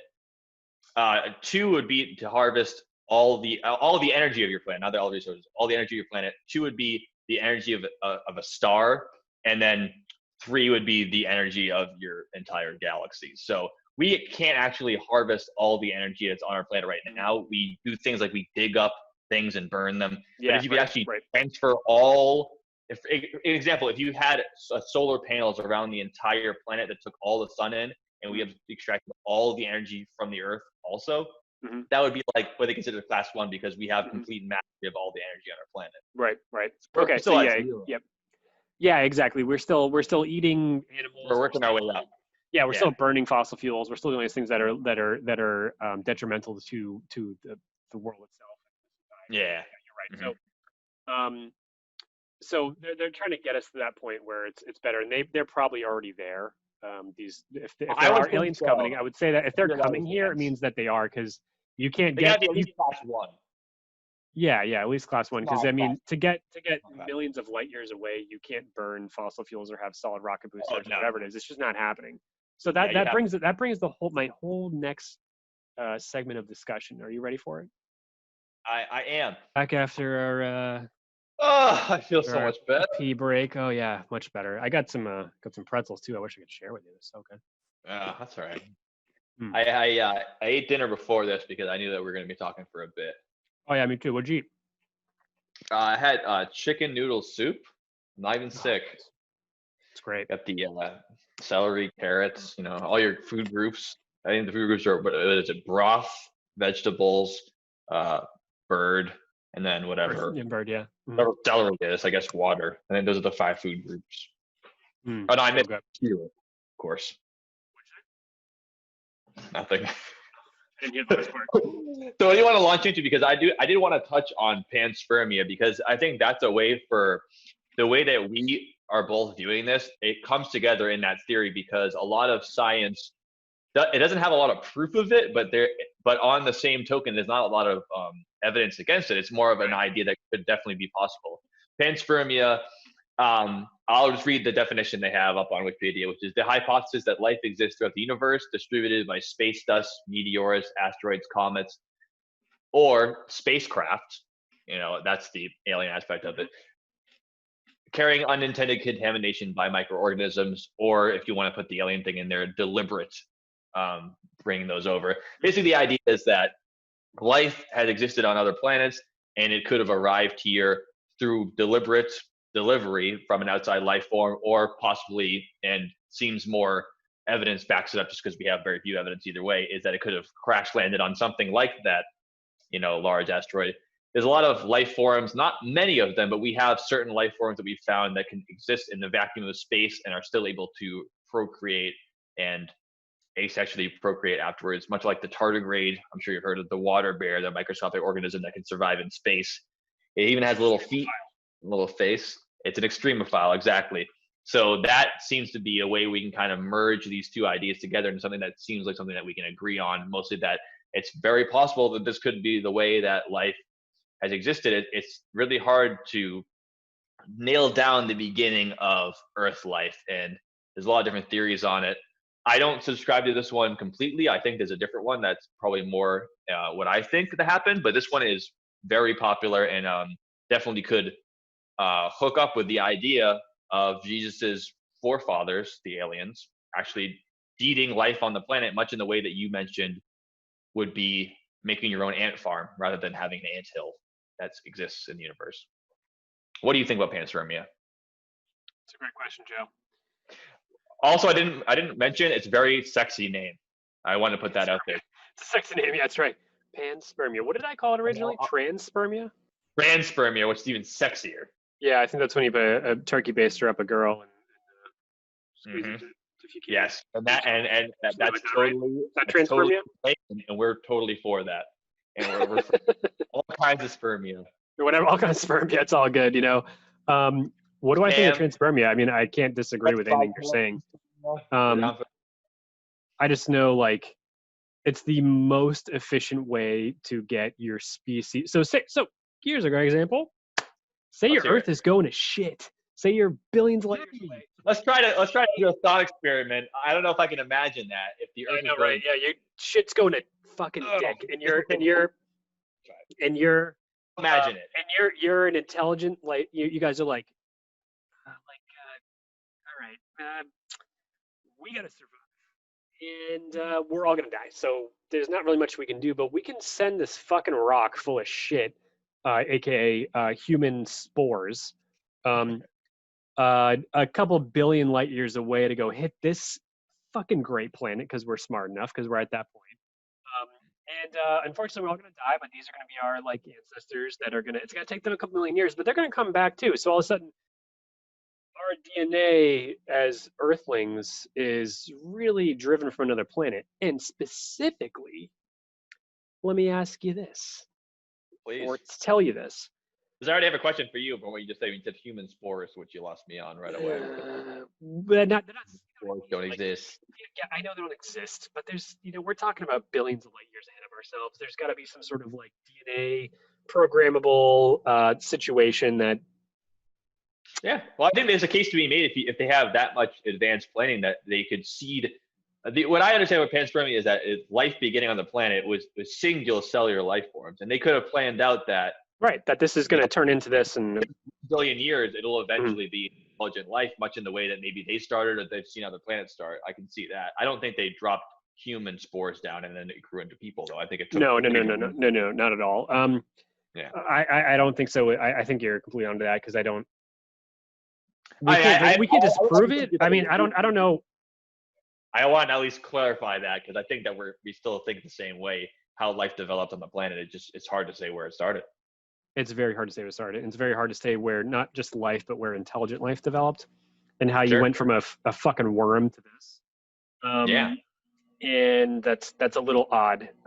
So we can't disprove that there wasn't sort of human aspect there because there are multiple species of pre-humans like Homo sapiens and Homo erectus and other. Yeah, I think there's a couple hundred what we would call, ape species that have existed within the past, multiple thousands of years, and then there's less hominids. Hominids are species like Australopithecus, Homo erectus, other human-like. They call it hominids because homo means like us. It's kind of like opioids, hominoids. It's a similar kind of idea. The idea that they're similar to us enough that we consider them cousins to our species. No one actually thinks that, ancient apes that stood upright and used tools and had tribes, had kids and those kids turned to people. It's that they are very similar to us, and over generations and generations, evolution happened where it got closer to what we call Homo sapien, which is what we are.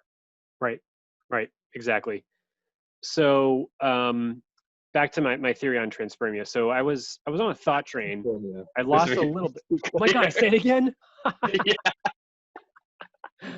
Panspermia, right? Yeah. Uh-huh. Yeah, panspermia. Got it. Ball people. I had a thought. I had a train going there, and I feel like I lost it a little bit. Can you recap where I was going with that? Do you know? Yeah, the idea is that the idea could be like, yeah, they planned for this to happen. They wanted life to continue on other planets, and they wanted to seed life in. And there's no reason why we have to think that they think the same way as us, that 3 billion years is a long time no matter where you are, because the universe as we know it's only 14 billion years old. But there's nothing that doesn't say that they could put, unicellular life on planet Earth and say, we know how life evolves within a certain time period. It'll become sentient, and maybe that's just, maybe they're like galactic farmers, and you put the seed in and it doesn't make corn in one day. It takes a whole year to grow the harvest, but they say, hey, we want life to go throughout the galaxy and we appreciate life. We are life. So they are planting these seeds all over rather than dropping fully formed intelligent species on planets. They're starting it the way that life starts, on a lot of planets, possibly, which is with single cellular life, and it takes billions of years to evolve, but eventually it makes a fully formed ecosystem around the whole planet. Maybe that's the idea. So I got nothing to say to that besides I do agree with you on that. Well, I'm not saying that that's what happened. I'm saying that that's the idea. Well, I agree with your idea. So what I was my thought process, the train I was going on here is actually something that Louis C.K. said. Oh, okay. Oh, this is good. This is good. This is good. Yeah, it's a Louis C.K. quote. I'm paraphrasing his quote, but he said, how come we're not, in the middle of a snowstorm out there naked going, I fucking love this shit. This is what I'm built for this. How come we can't handle it? We're so weak. Whereas you go see a polar bear, or you go see an alligator, or you go see, I know that you have different cold-blooded, warm-blooded things, but we seem to be the ones who are so much so, we're very poorly suited for surviving on the planet with nothing but our bodies. And quite frankly, exactly. Nothing. Yeah, exactly. Naked and Afraid is a show on TV because of how insane it is to survive naked in the wild. So hard. Which is what every other species on the planet is always naked outside. And my mom's dogs, they're house cats for the most part, but overall, they stem from things that are we're gonna go out there and we're gonna take it all, and we need a combination of plants and animals to really survive. And sorry, vegans, it's hard being a vegan, Yeah. Man. we need technology, we need ideas to survive as we do Technology now. and ideas and these things, and that's Can't why do we're like the this on a pinnacle of month alone. that's why we're the pinnacle of the predators, and we're at the top of the food chain because we do have the Mhm. intelligence to say that lion is 8 times my body weight and will destroy me, but I can find a way around because I can predict what it's going to do and then kill it. But like that's why we are the most deadly animal on Earth, no question. But like, But I do think we're particularly strange. suited to living in a certain environment. I mean, the idea that we can't walk in a snowstorm naked and die is true. Our species is not evolved to live where we live. We live all over the planet. We're not supposed to. It's because of our intelligence and our development and technology that we do that. You can learn to kill a bear and wear its skin that it has naturally around your body. So you use bear skin and bear fur to be like, I can survive here. We're supposed to be naked in Africa and still having to use tools and still having to build structures, but we're not supposed to be all over the planet. We just are able to do that because of the technology we have. But our biology hasn't caught up to it yet because we did it within, like you said, we did it within a couple 100,000 years, which it takes a lot longer than that for a species to evolve completely. That's a good point. Yeah, because we went indoors probably as soon as possible, especially with caves and stuff like that. So we didn't Of course. develop any sort of survival mechanism to the cold, to extreme heats, to lack of resources and stuff like that. Like, and if we didn't, we wouldn't be here to talk about it. So it wouldn't even be an option. It's not like, well, why did we do that and other species didn't? It's like, well, we had to. If we didn't do that, we wouldn't be here talking about it. We'd all be dead and that'd be it. I mean, ask Neanderthals what the fuck happens. I mean, if your species dies out, that's it for you. It happens as simple as that. And Neanderthals did a lot of the same things we did. They hunted animals, they wore their fur, and then they went as far north as we did up into Europe. Only Homo sapien made it much further around the world because we were more adapted. And there's a lot of theories about that. I'm just saying that, like you said, we are particularly poorly adapted to living around the whole planet, yet we can still do it because of our intelligence. Yeah, and then once you create enough mechanisms to help yourself survive and build an economy and stuff like that, and you destroy the planet completely, that's when you send an asteroid to another planet full of full of human seeds and worms to go, or spores, whatever you agree with, to go populate another start a colony. Maybe. Yeah. And then what you do after that is you, if you did find a way, maybe you created something sort of like a Death Star. But you can't take everyone to Death Star because the Death Star can't support everything, you know? I mean, like a space station. Yes, but the Death Star, not a space station. A space station with a planet-killing laser on it. If you have to, yeah. And but it's big enough to support more than like 6 people, aka the Death Star. It's a great place. Yeah.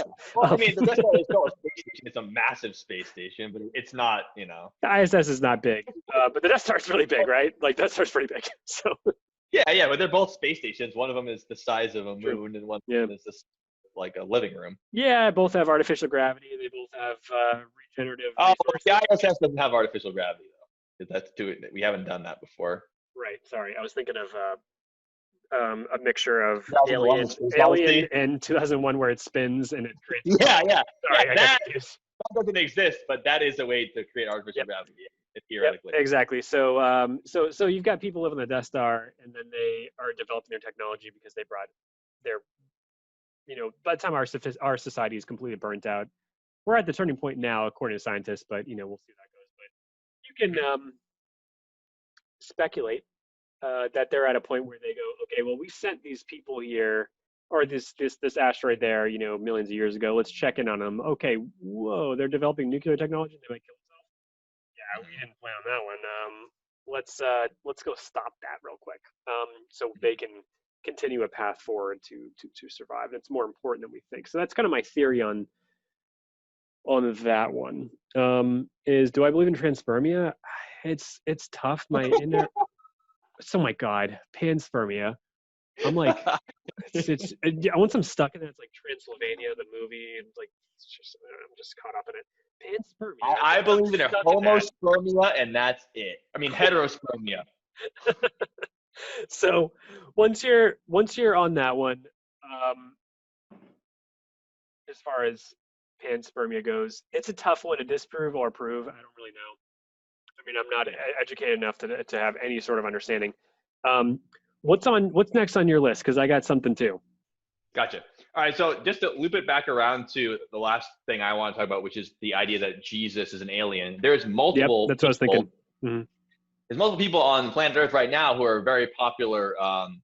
Not scientists. I wouldn't go that far because they don't actually practice science in the way that you're supposed to be able to prove things with peer reviews and things like that. Scientific theory.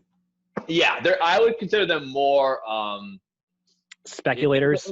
intellectual. Oh, yeah, for them they're doing more than speculating. Though they're coming up with ideas. They're more like gurus, or like hunters of truth seekers kind of things. Mm-hmm.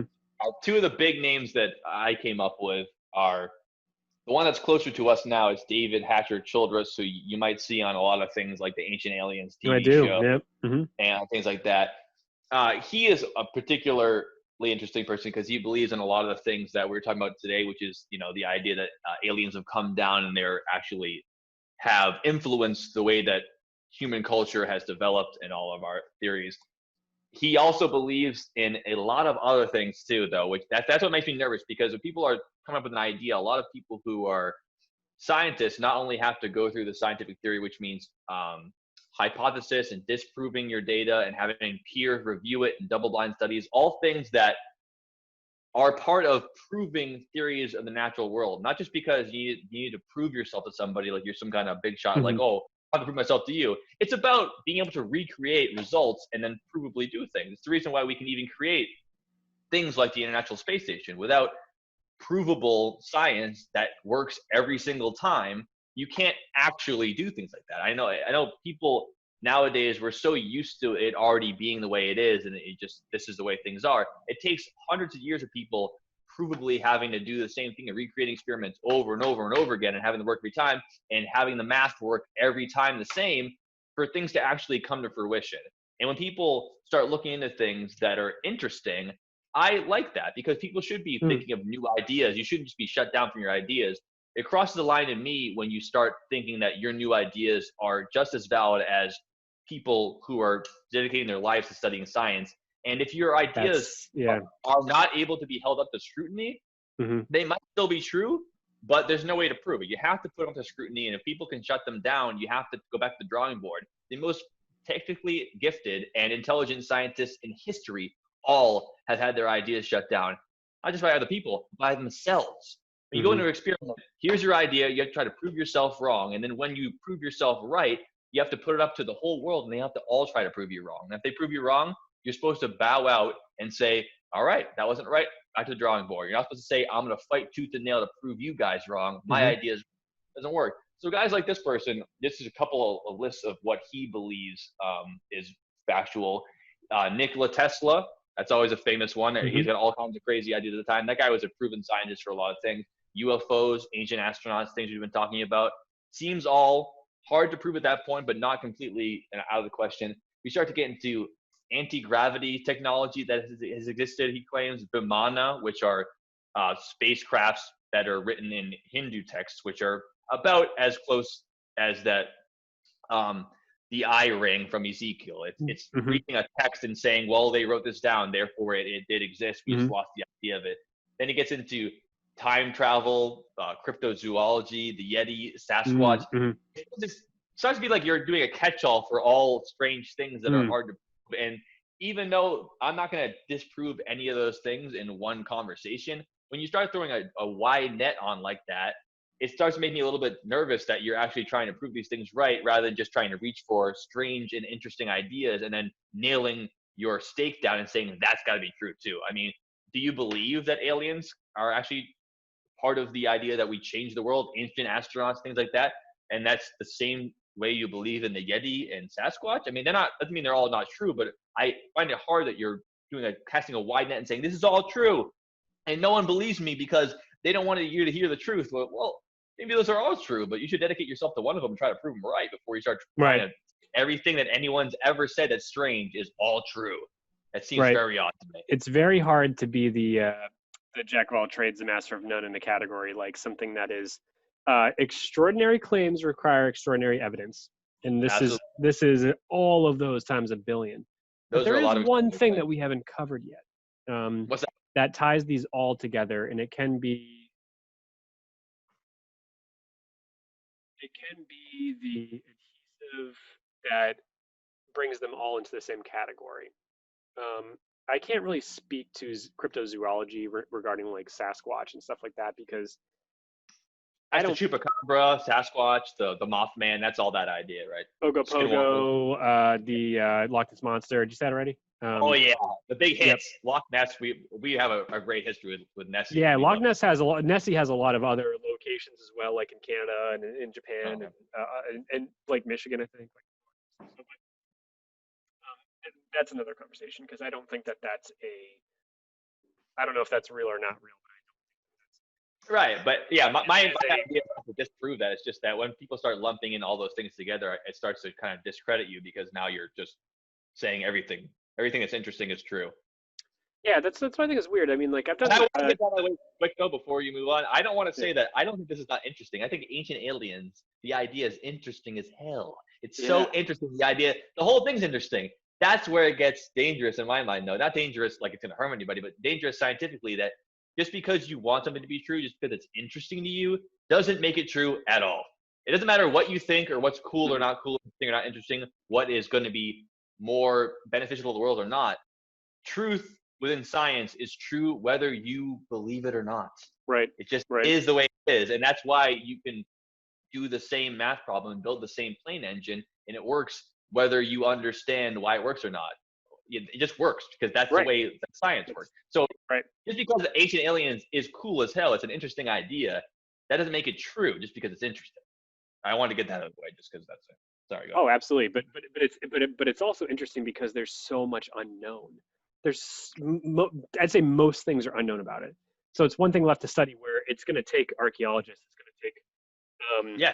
a lot of people over the next 100 years, if not longer, to really get to the bottom of this because we don't know. Because there were so many things in the way of progress up until recently, including religion. Um, Yeah. Specifically, probably that's the driving force behind no progress because everything was the devil or this is, as kids, like I said, we were raised Catholic, and I had multiple fears as a youngling, but like my biggest irrational fear was aliens. I was terrified. No idea why, but it was like the scariest to me. Mm-hmm. Not anything That's the else. unknown too, right? The What? fear of the unknown. We all have it. The fear of the unknown. You don't Yeah, understand it. yeah, yeah. I don't understand it, and we still don't. But it was something like that.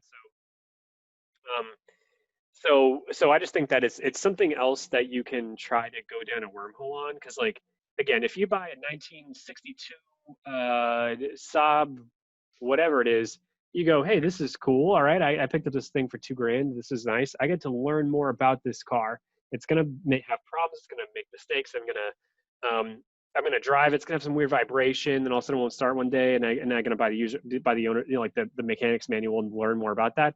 But there is an end point to that. All of a sudden, you really become the master. I mean, I've never done it with Saabs, but other cars. Yeah. You can And understand it. there's a start and a finish to becoming a master on specifically like the last car I owned was a new car to me, an old Mercedes. Where I had to learn the Yeah. fuel injection system and why that thing's having mistakes. Like there's an end point. You can really get to master that. And all of a sudden, it's not Yeah. interesting anymore. And you go, it was really fun for the first year because I was learning so much because I Mm. just wanted to learn more about something. So this is a topic that doesn't really totally happen. And we don't have the time, unfortunately, being younger and that type of thing, and to devote our lives specifically to researching these type of things. So we're basically given we're basically able to research what we are told, which is fine. We have I some mean, people who have more time and more expertise, and we're taking what they say and we're excerpt, having people worth. Yeah. right, exactly, which is okay. Hoping not enough people tried to like stop them in the meantime and had to prove themselves up along the way. That when they get to say something like that, for example, if you have a doctorate in something, you're saying, well, they were tested along the way. At least they know something about it. They didn't just come up with that idea. I'm not just taking their word for it because of their name. I'm trusting that there is a system in place that has them learn something to the expertise that I'm going to take their word for it in some degree. Right. Because we don't have the time to do that. And they did. We have to listen to them. Majority of having your PhD in anything is studying what was before you up until your point. So then you Right. create your own theses on that. So like the knowledge So that's you don't already you been. don't just walk in and say, well, fuck all that's been done for the past 200 years on this topic because I know better. You go, nah, you should never walk into a restaurant thinking you're gonna be able to run the damn thing from the kitchen as a day one food runner. Not happening. You might think that, but that's an ego problem. But overall, the part of having Yeah. a PhD in any sort of topic is that, hey, I'm going to study all of the other stuff, all the other works of other people, brilliant minds that got to this Yeah. point. Then I'm going to make up. I'm going to find a topic that wasn't brought to that point and bring it there. And you really become the expert I'm in gonna one take little that knowledge segment. and build on it with my new ideas that after the building blocks I already have here. I Right. think that's a big problem with ideas like this, though, that makes me nervous, is that people are giving equal credence to people who have no expertise or have shunned any of the ideas that have been established, and they bring up their new idea, and it's given equal footing to someone who has all these expertise that's built on these building Mm-hmm. blocks. Just because they can both yell as loud and they can both make a video on YouTube does not mean that they're equally experts or that they have any credentials according to each other. I'm not listening to a scientist because they have the piece of paper that says I'm a scientist. I'm listening to a scientist because of all the people that made them, who they are along the way, and all the people who, when they come up with a new idea, are able to discredit it and they are able to realistically understand what the hell is going on. The problem with a lot of pseudoscience and things nowadays is that the same person or two people can have the exact same level of volume, metaphorically, as another person. This guy can make a YouTube video and say all this insane shit and say, well, what's to make it, just because this guy has a piece of paper, he's, he knows more than me. It's like, well, not it's a piece of paper, but you don't have the same footing. I don't need to listen to you in the same degree because you're the food runner coming in and telling me how to cook a souffle. I mean, I'm sure you can cook a grilled cheese, but if you're not, this person isn't inherently better than you at being a human being, but they know more about cooking. So I'm going to listen to them. Sorry. Right. No, you're completely right. So it's tough. So where we stand today as individuals in this is that we're just having a conversation about something. We're not trying to solve the problem or really identify was Jesus an alien or not. No, this is just what we have known and what we can take in based off of what brought us here today as individuals. That's pretty much it. So because neither of us have put in the time to travel the world, research ancient scripts and Yeah. texture. Yeah. Text and scripts. Yeah, Put them exactly. together. All these things to become a world-renowned expert on one super small topic. Like I got one of my good friends from a previous job. He has a Civil War in he has a PhD in the Civil War regarding European policy, like very specific. But that's how he describes it. That's not actually what his thesis was. His thesis is like very much specifically related to like two different pieces that are even more defined than that, and that's kind of what it takes. So like, to be an expert, yeah, to be an expert on these things. So like, so my thing that we haven't talked about, and this is something that probably not many people do go into too much depth, is that there are, as far as alien encounters go, you've seen First Encounters of the Third Kind, right? Fourth Kind? Third I Kind? have. It's a great movie. Yeah, so you have Third Kind, which came out in like the 80s or 90s, which is exactly that movie, and it's got the Devil's Rock or whatever. What's that rock called? Yeah, well, I forget what it's called, but I wanted to Like talk about Devil's earlier. Rock or something. We were talking about Stonehenge. I was like, I wish I knew the name of that because that's what I was thinking of, like, naturally occurring structures. Oh, that thing is so cool, and that's where that movie, obviously, the ending takes place. It's so cool. Then you have Tower. Yeah, the Tower. Maybe Devil's Tower. It might be Devil's Tower. Could be the Devil something.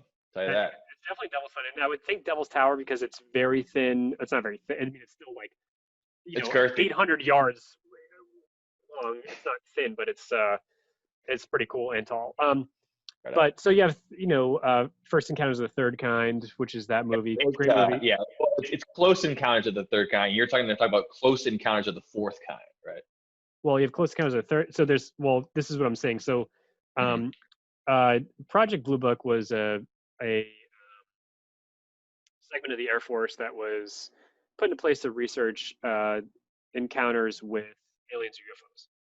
So the project lead or the department lead or whatever you call it was Dr. J. Allen Hynek, and he was an independent scientist who was paired with a guy in the Air Force. And then he had to, as a skeptic and as somebody who does practice scientific theory, go into these situations where he saw things like starting with Roswell?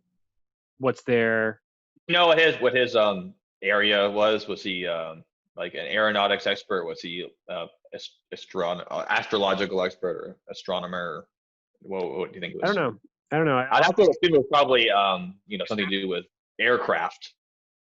Yeah, aircraft and I guess aerial phenomenon. Like, Biology. I mean, you wouldn't bring him into the how alien could autopsy. who would you hire if he was? I mean, who could you? He was brought into the alien autopsy, which they disproved. By the way, that was fake. Yeah, I know that, but I'm just saying, if you're going to have someone study an alien body, you wouldn't have the same person that's studying a UFO, right? Because there'd be two different experts. That's a good point. That's a really good point. The kind of guy who can take apart a body, who's a surgeon, is not great at building, the SR-71. It's two different people. True. So what he was, I don't quite know, but I know that he was. Anytime you have to validate anything like that, like an encounter, prove or disprove it, you need an expert in something. So let's just say, I don't know, he was a scientist, but he is the person who had to categorize what these encounters were. So the close encounters, the first kind, second kind, third kind, fourth kind, and fifth kind. There's 5 of them. Okay. And let me pull them up real quick because I have a brief understanding of them, but I do not know the exact definition. So it's pretty clear once you understand it. So we're going to go over it real quick. So let's do it. Close encounters, the first kind, sighting of 1 or more UFOs at a distance of 500 feet or less. Simple. So just being able to see an unidentified flying object in the sky. That's within 500 feet. Yeah, exactly. So if there's an encounter or they have to go investigate something, they say, okay, well, that's just to put on paper, that's a first kind encounter.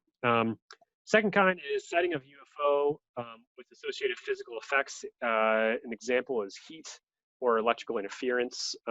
Basically, you're in a car and the car shuts off, lights go, whatever it is. That'd be the second. So not just visual, but actual physical evidence. You can see it affecting the world around you.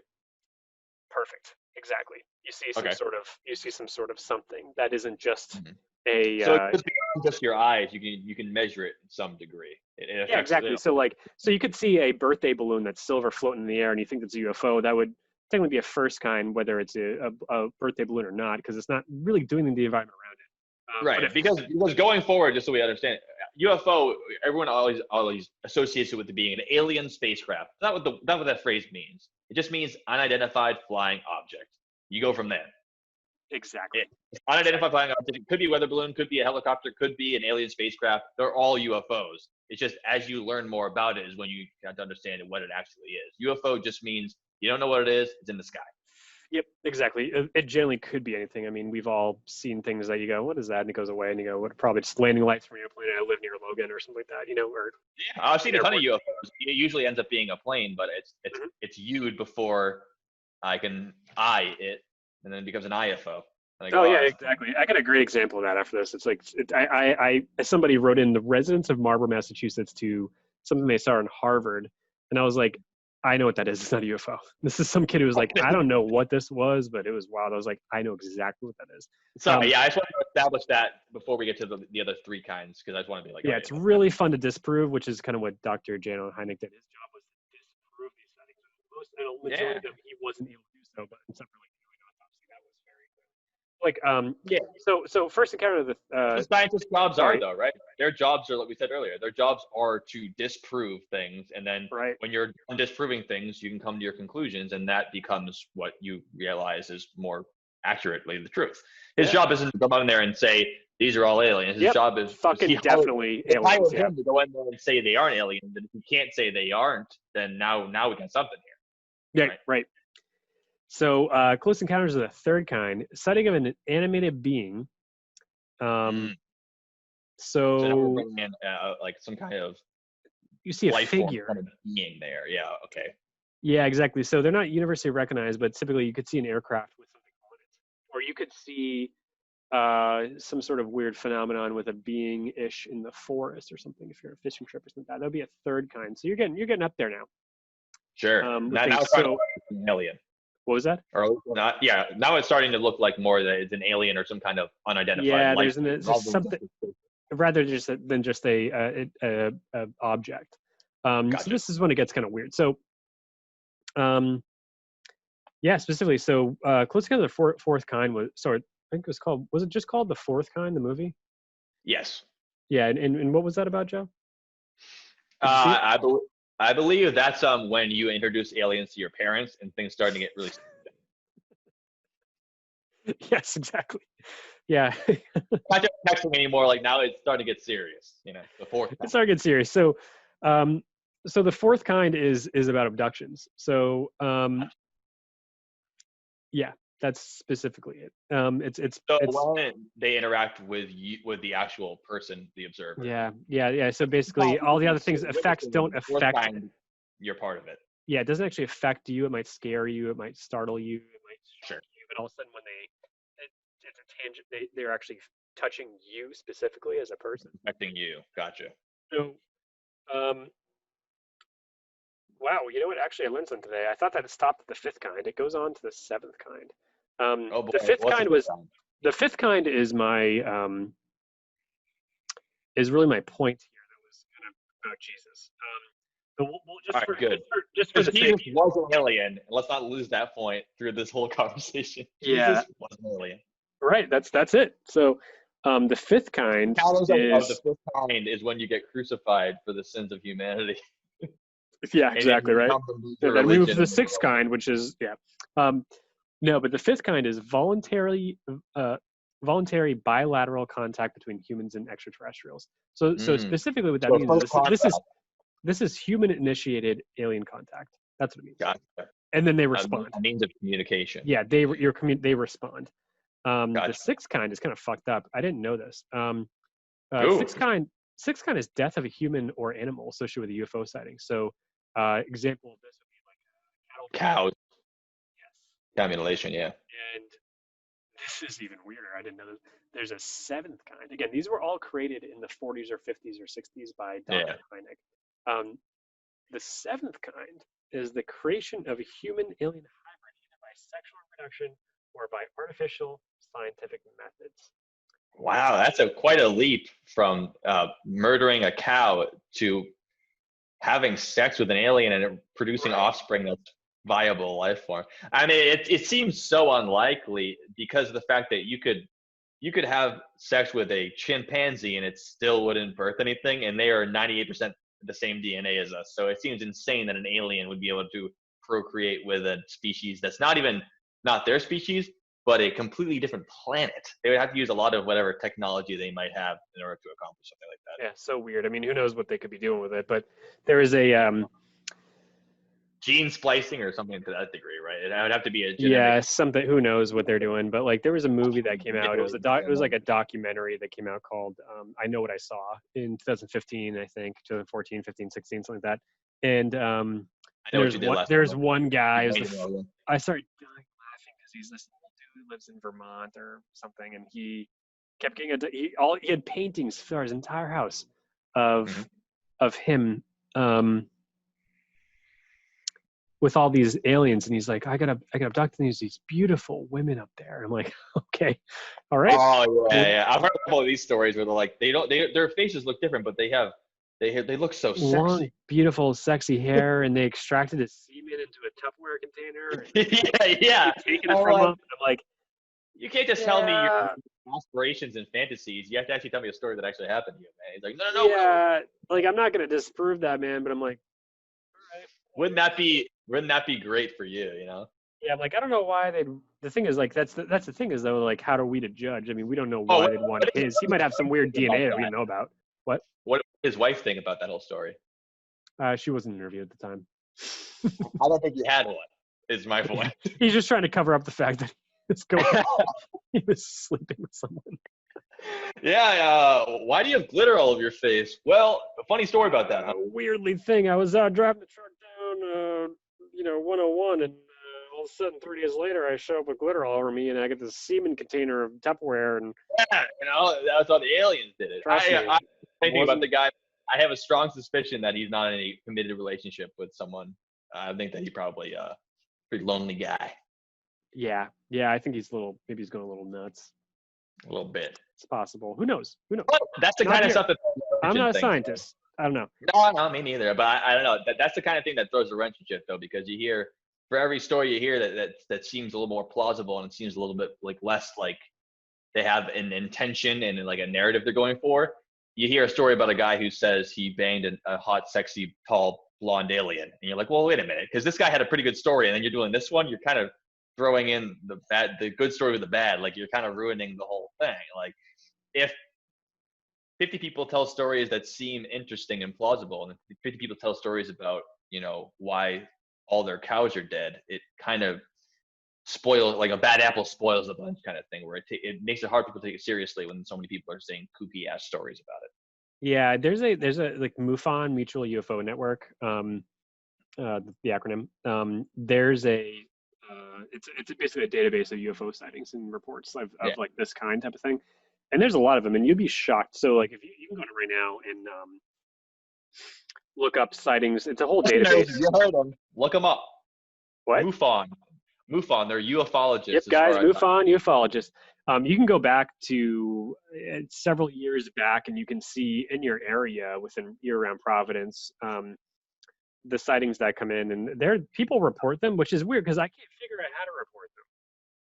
I was like, how do I call MUFON and tell them there's a sighting, or is this what I think you have to join you have to pay union dues and stuff to get in that thing.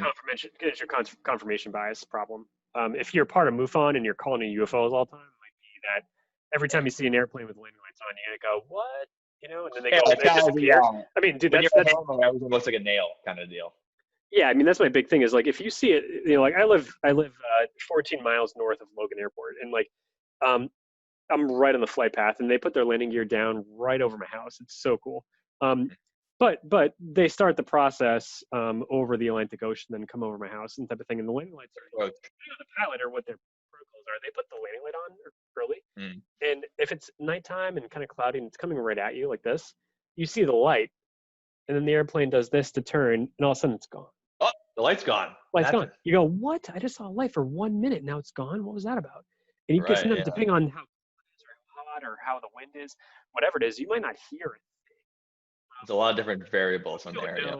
What's going on? So the thing is, my whole point about MUFON is that they have a statistic about they might get 9 out of 10 calls are very, very easily disproved. You live near an airport, it's like that. But they do have a solid like 1%. But let's just say 1% of their calls are greater. Even 1% is a massive amount because of the amount of tens of thousands. Yeah, go completely unknown at this point. Those are the ones that people look into. They go, okay, we got some. They source. They try to qualify or validate all the sources. But that's good. The whole Pixie. I think it's the fairy or in mythical idea, fairy. But to them, I guess it's a lot of people who are part of the society probably are under the umbrella that aliens are existing and they're talking to them through spirituality. But I think that if you ask each individual member of the group what they believe, they would all say different things. I don't think everyone believes there's fairies. I think everyone believes there's psychics, but they all kind of believe there's some kind of spiritual energy that can be transmitted from species to species, and that aliens don't have to look different than us. They can actually look exactly like us, and it's more about their knowledge and their energy rather than any kind of scientifically provable thing to make some aliens. So Jesus was an alien to them. Yep. So I'm right on board with those psychos because I like when the kid goes, "You seen Star Wars?" He just goes, "Yep." Force Awakens, because trust me, when you go like Force this, Awakens, the Disney ones, not the old ones. Yeah. So it's just so funny how we both decided. Just everybody who is listening to this, the Dylan and Joe Basement podcast. You poor bastards. I hope you had fun. You poor bastards. You've made it this long. We give you everything and more. Please. We have both come to the same conclusion. Not conclusion, but our finalizing topic. Final thoughts on the video we just watched, which came from Vice, which clearly defined a bunch of people who went out to what looks like the Cliffs of Moher, but maybe it's not. We don't know. I believe the early part of the clip I did have you cut out just because it's a little bit wordy, but that it is not exactly the Cliffs of Moher. It is Moher, so it's multiple hills in the UK. but they believe that that is where Jesus initially landed and descended down from. So that's where he landed in the UK, and then he traveled to the Middle East from there, I believe is what they say. And so they go there to speak to the aliens because it's the initial landing spot of Jesus, so it's like some kind of holy site.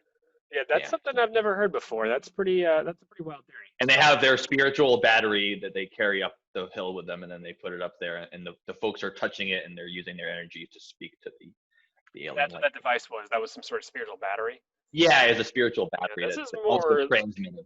Yeah, this is more cult-like than anything I've ever seen. Yes. So the US based version of this is facilitated, organized, and developed by Dr. Stephen Greer. Okay. I recognize the name. I'm not very familiar with his work. Dr. Stephen Greer is a medical doctor who, in the 70s, moved towards C5 events, which we discussed earlier, human-initiated alien contact. Yes. And he started developing a specific protocol to have that contact. Basically, these are it's a... Seeking it out. He was What? seeking out that contact. Yeah, but in a very methodical way, basically how to do this. And Gotcha. the difference between Stephen Greer's version of this and what we just saw is that The Aetherius Society. What? Oh, they're the Aetherius Society, and Aetherius George Society, Crane yeah. is the one who started that. Yeah. Yeah, exactly. Is that they're both spiritually involved, but the other one involves something similar to like what Mecca would do in the middle of is that Turkey, Mecca? I believe it's in Libya or Tripoli. No. Mecca is in Saudi Arabia. I'm sorry. Middle East. Let's say Middle East, because I thought it was Turkey, but I really don't know. So you're involving a. We should look that's that me. up. You're involving some sort of a tangible object that's going to be like a crucifix or a church or whatever it is to Some sort of totem. To act as a conduit. A totem, like some kind of symbol that has meaning to it. Yep, exactly. Whereas like the CE5 stuff that was developed by Dr. Stephen Greer in the 70s, which is compounded on Dr. J. Allen Hynek's stuff from Project Blue Book, who's the one who's developed the Close Encounters stuff of C1, C2, C3. Yeah, he developed the that categorization of the encounters. He just took it from there and enabled it for everybody, so you don't have to. It costs nothing. You don't have to go say, oh, here's like Mecca is a big black rock probably about this big that people travel thousands of miles, if not their backyard, to go near because this was given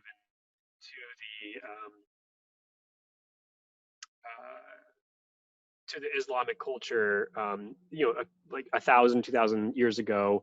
Was it Allah? It was a meteorite. I believe it's a black stone. It's in Saudi Arabia. Saudi Arabia, yeah. And they walk circles around. I mean, it's pretty wild. So that's kind of what I'm looking at here with what you just showed me. But like the new the version in the US that's like that is, and I've done it.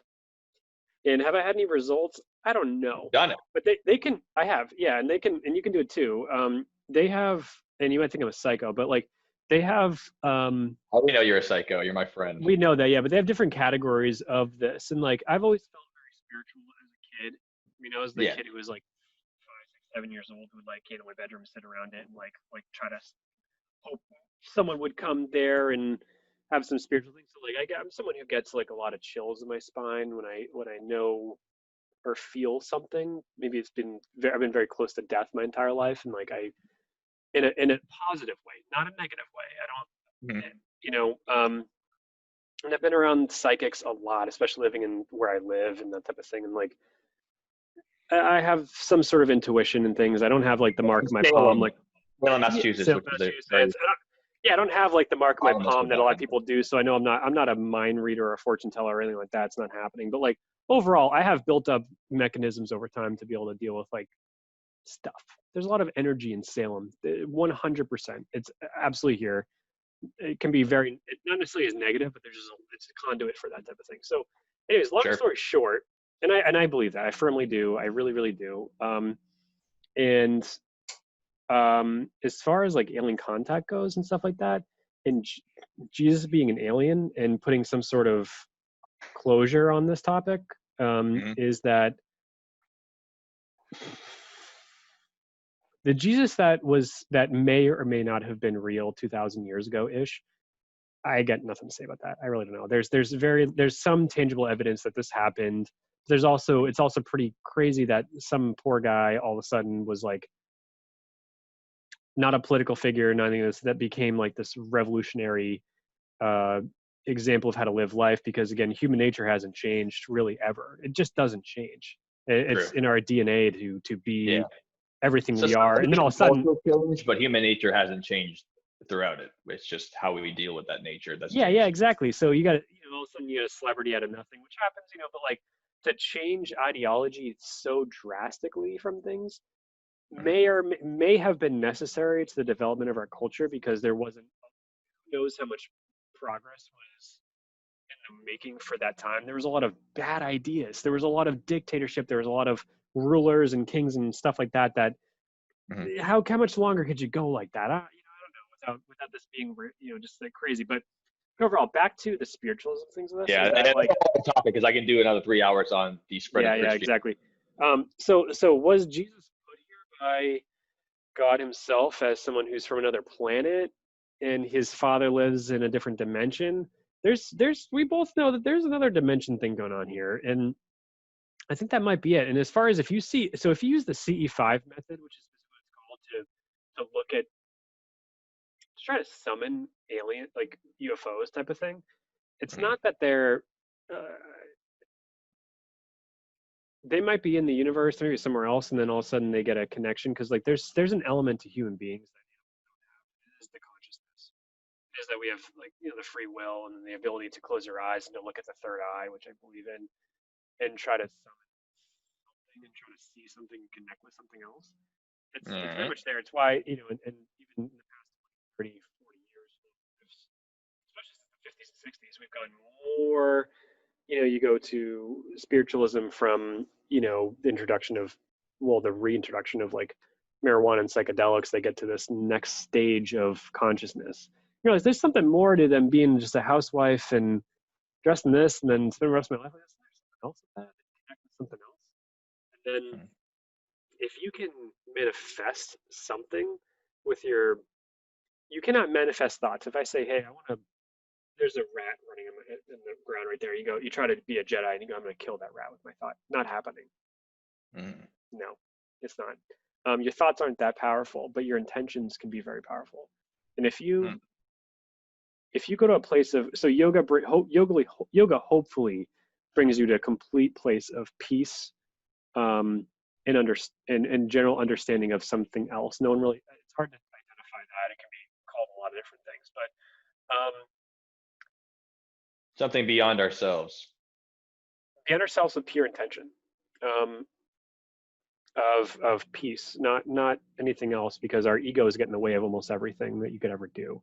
So if you get to that spot, it's very hard to do. There's a lot of deep breathing. There's a lot of things where you activate just more of your consciousness, and if you can communicate with what I believe are peaceful aliens, I have no evidence of this, but if you can connect with peaceful aliens who are trying to better the world, those are the ones who are there trying to make sure that we're going the right direction. There are probably evil ones as well Mhm. who want the worst for us. If you can get to that state of consciousness where you feel like you're kind of floating, and you try to connect with them, you might see a light. You might get a different smell. All of a sudden, you smell something. Or I mean, not talking about Yetis, because I don't really think that is, but you might see something too, that isn't necessarily a UFO. But they're not. I don't think that any UFO is going to be brought to this world by a box that says, "Oh, if this is here, we're going to keep connecting to this like homing device." It's like, Yeah. no, no, no. This is that these. I think that aliens want peace, because they're far far advanced this, and they realize that war, and pollution, that type of stuff, is bad. It's inherently very very bad. Um, and Destructive. if this person is coming into this with the most blank mind and open heart to an experience of peace, you Mhm. might see something. You need to be surprised. You might. I've tried it a few times in Salem, and I haven't been really super successful, but I feel I'm onto something. And it's very much the basis is it's just meditation. That's it. Nothing Hmm. else. And that Dr. Stephen Greer, who's been doing this for 40 years, he gives you like we didn't even mention this once, but he gives you crop circle tones. So they've recorded certain frequencies that have come um, after a crop circle. So when a crop circle is made, there's sounds that happen in that area when that happens, and they Oh have those, and man, you can play those. I have what? just that most every crop circle that's ever happened has been disproven. It's I disagree. completely No false. way. People are made them. They make them. They step on the crops. They get people caught making it. It's completely out of this world. I'm way more in tune with the idea that there could be some sort of spirituality involved with it. That there may be a dimension we don't understand that aliens are part of, and they're contacting us in that sort of way. That's where I'm lost with all of this every time. If there is a way to communicate with the other dimension and other beings that come from beyond ourselves in the way you're talking about, I think that's closer to what could actually be going on. Something we can't understand that we couldn't understand being just a regular human. You have to take yourself to a place mentally and within Mm-hmm. yourself that can connect with them in some degree. And that does not, it clashes directly with actual scientific evidence on the spot. And the ideas of communicating beyond It does ourselves and clash, what yeah. we're talking about Mm-hmm. spiritual energy, it's completely antithetical to the idea that either the ideas of things like cow mutilations or crop circles, those are such physical things that exist, and so many hoaxes have happened in so many situations where it's disproven or it's unproven, which is, obviously you always latch on to the idea that's up in the air. But I'm so much more inclined to go with what you just talked about right now because it's so ethereal and so much more deep and different and in not understandable. It's almost incomprehensible for what Mm-hmm. we are. We're very simple beings. It's very difficult to understand that. But as soon as that comes into contact with, and that happens with crop circles happen, it's like, well, maybe that is true, but the amount of cases that show that that's not the case, it's just so many of them.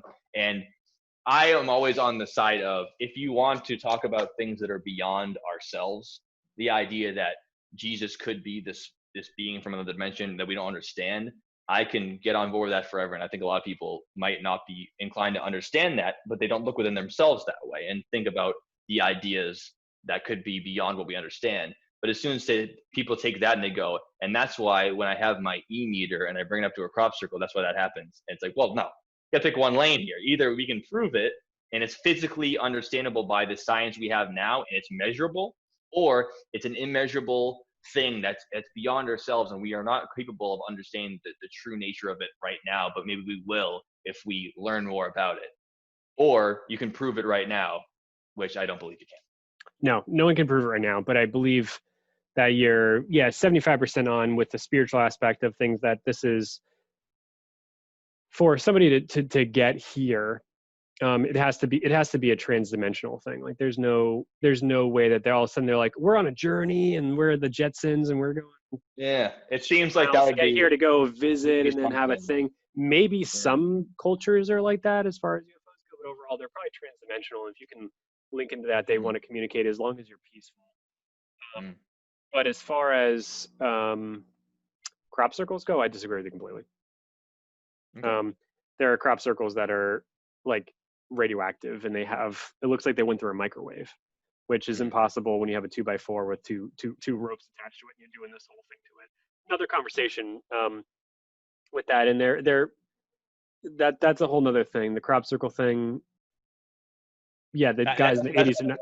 well, we can do that. We can do that another day. We can do Another day we'll talk about crop circles, but Roswell crashes, radioactivity, things like that. There's plenty of things we could talk about with that. oh yeah, But this could go we're on wrapping up forever. now. We gotta But wrap. overall, was Jesus an alien? He might be part of that consciousness that we are all Sure. striving for. That is generally Definitely a affected the peaceful world thing. in a way that Yeah, almost no one ever has, and the way that he's affected the world and the way that he's affected people is much more vast than almost any other person that's existed. yeah, exactly. And the fact that it came online at the second of his birth, so it's just weird. Just weird. Like, why? Jesus' Who gives a birthday. shit? You know, like Why would all of a sudden, imagine if like in 2020 or in 2021, this person's gonna be born that's gonna change the world. Hmm. This person's kid, like, who gives a solid shit about that? I don't. Um, I don't either. and then it turns into this prophet who like lives up to the expectations, and there's a whole gap of like Mm-hmm. it's all strange. It's all weird. It's all wacky and weird. It's all wacky and weird. And the older you get, the more you realize it's just so not black and white like this is the way it is. It's like you get older, No, and you it's realize more interesting like consciousness that. plays into the whole entire thing. Yeah, if it was all black and white, it would be boring as hell anyways. This is why we get to talk about things like this for so long, because there's a whole gray area in here we can play with and talk about and speculate and bounce back and forth.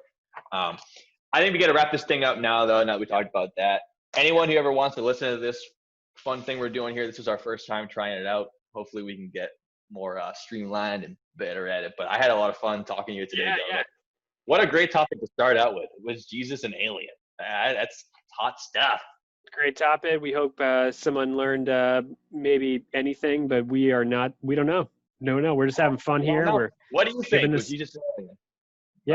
Yeah. Chime in. You let us know. We're just chatting with things. We got a bunch of other topics lined up. Joe, what are some of the topics we're gonna cover over the next couple of weeks? We had a couple of things that we were thinking about talking about in the future that people are interested. We have hauntings and witchcraft. A lot had to do with Salem and things like that. I know Dylan does a lot about that. We're also thinking about the history of domesticated species and extinct species on Earth, different animals and life forms that exist on our planet, as well as more grounded things that have, historically things that happened, like G.B. Cooper, his hijacking of the airplane back in the 70s, or different cults and healthcare, things like that. Just a lot of fun stuff to talk about. Healthcare. Another thing. We've unofficially identified our podcast as the Dylan and Joe Basement Podcast because we're in quarantine and we can't go sit apart. We can't go. This is how we can talk to each other. Things that we're a underground bunker. But we talk to each other, and we got one basement. He's got a basement. We're back and forth in basements. We could also do the history of basements. There's a lot of basement information. A lot of basement talk. The basement podcast. The basement cast. Basement cast. Yep. What's up in basements? We're not going to talk about like home stuff. That's so boring. But just there were civilizations. I can share my screen real quick of the Dylan and Joe podcast brochure we got here going on. This episode is 1. That's us with an alien. Episode 1. Jesus was an alien. This is what we got here.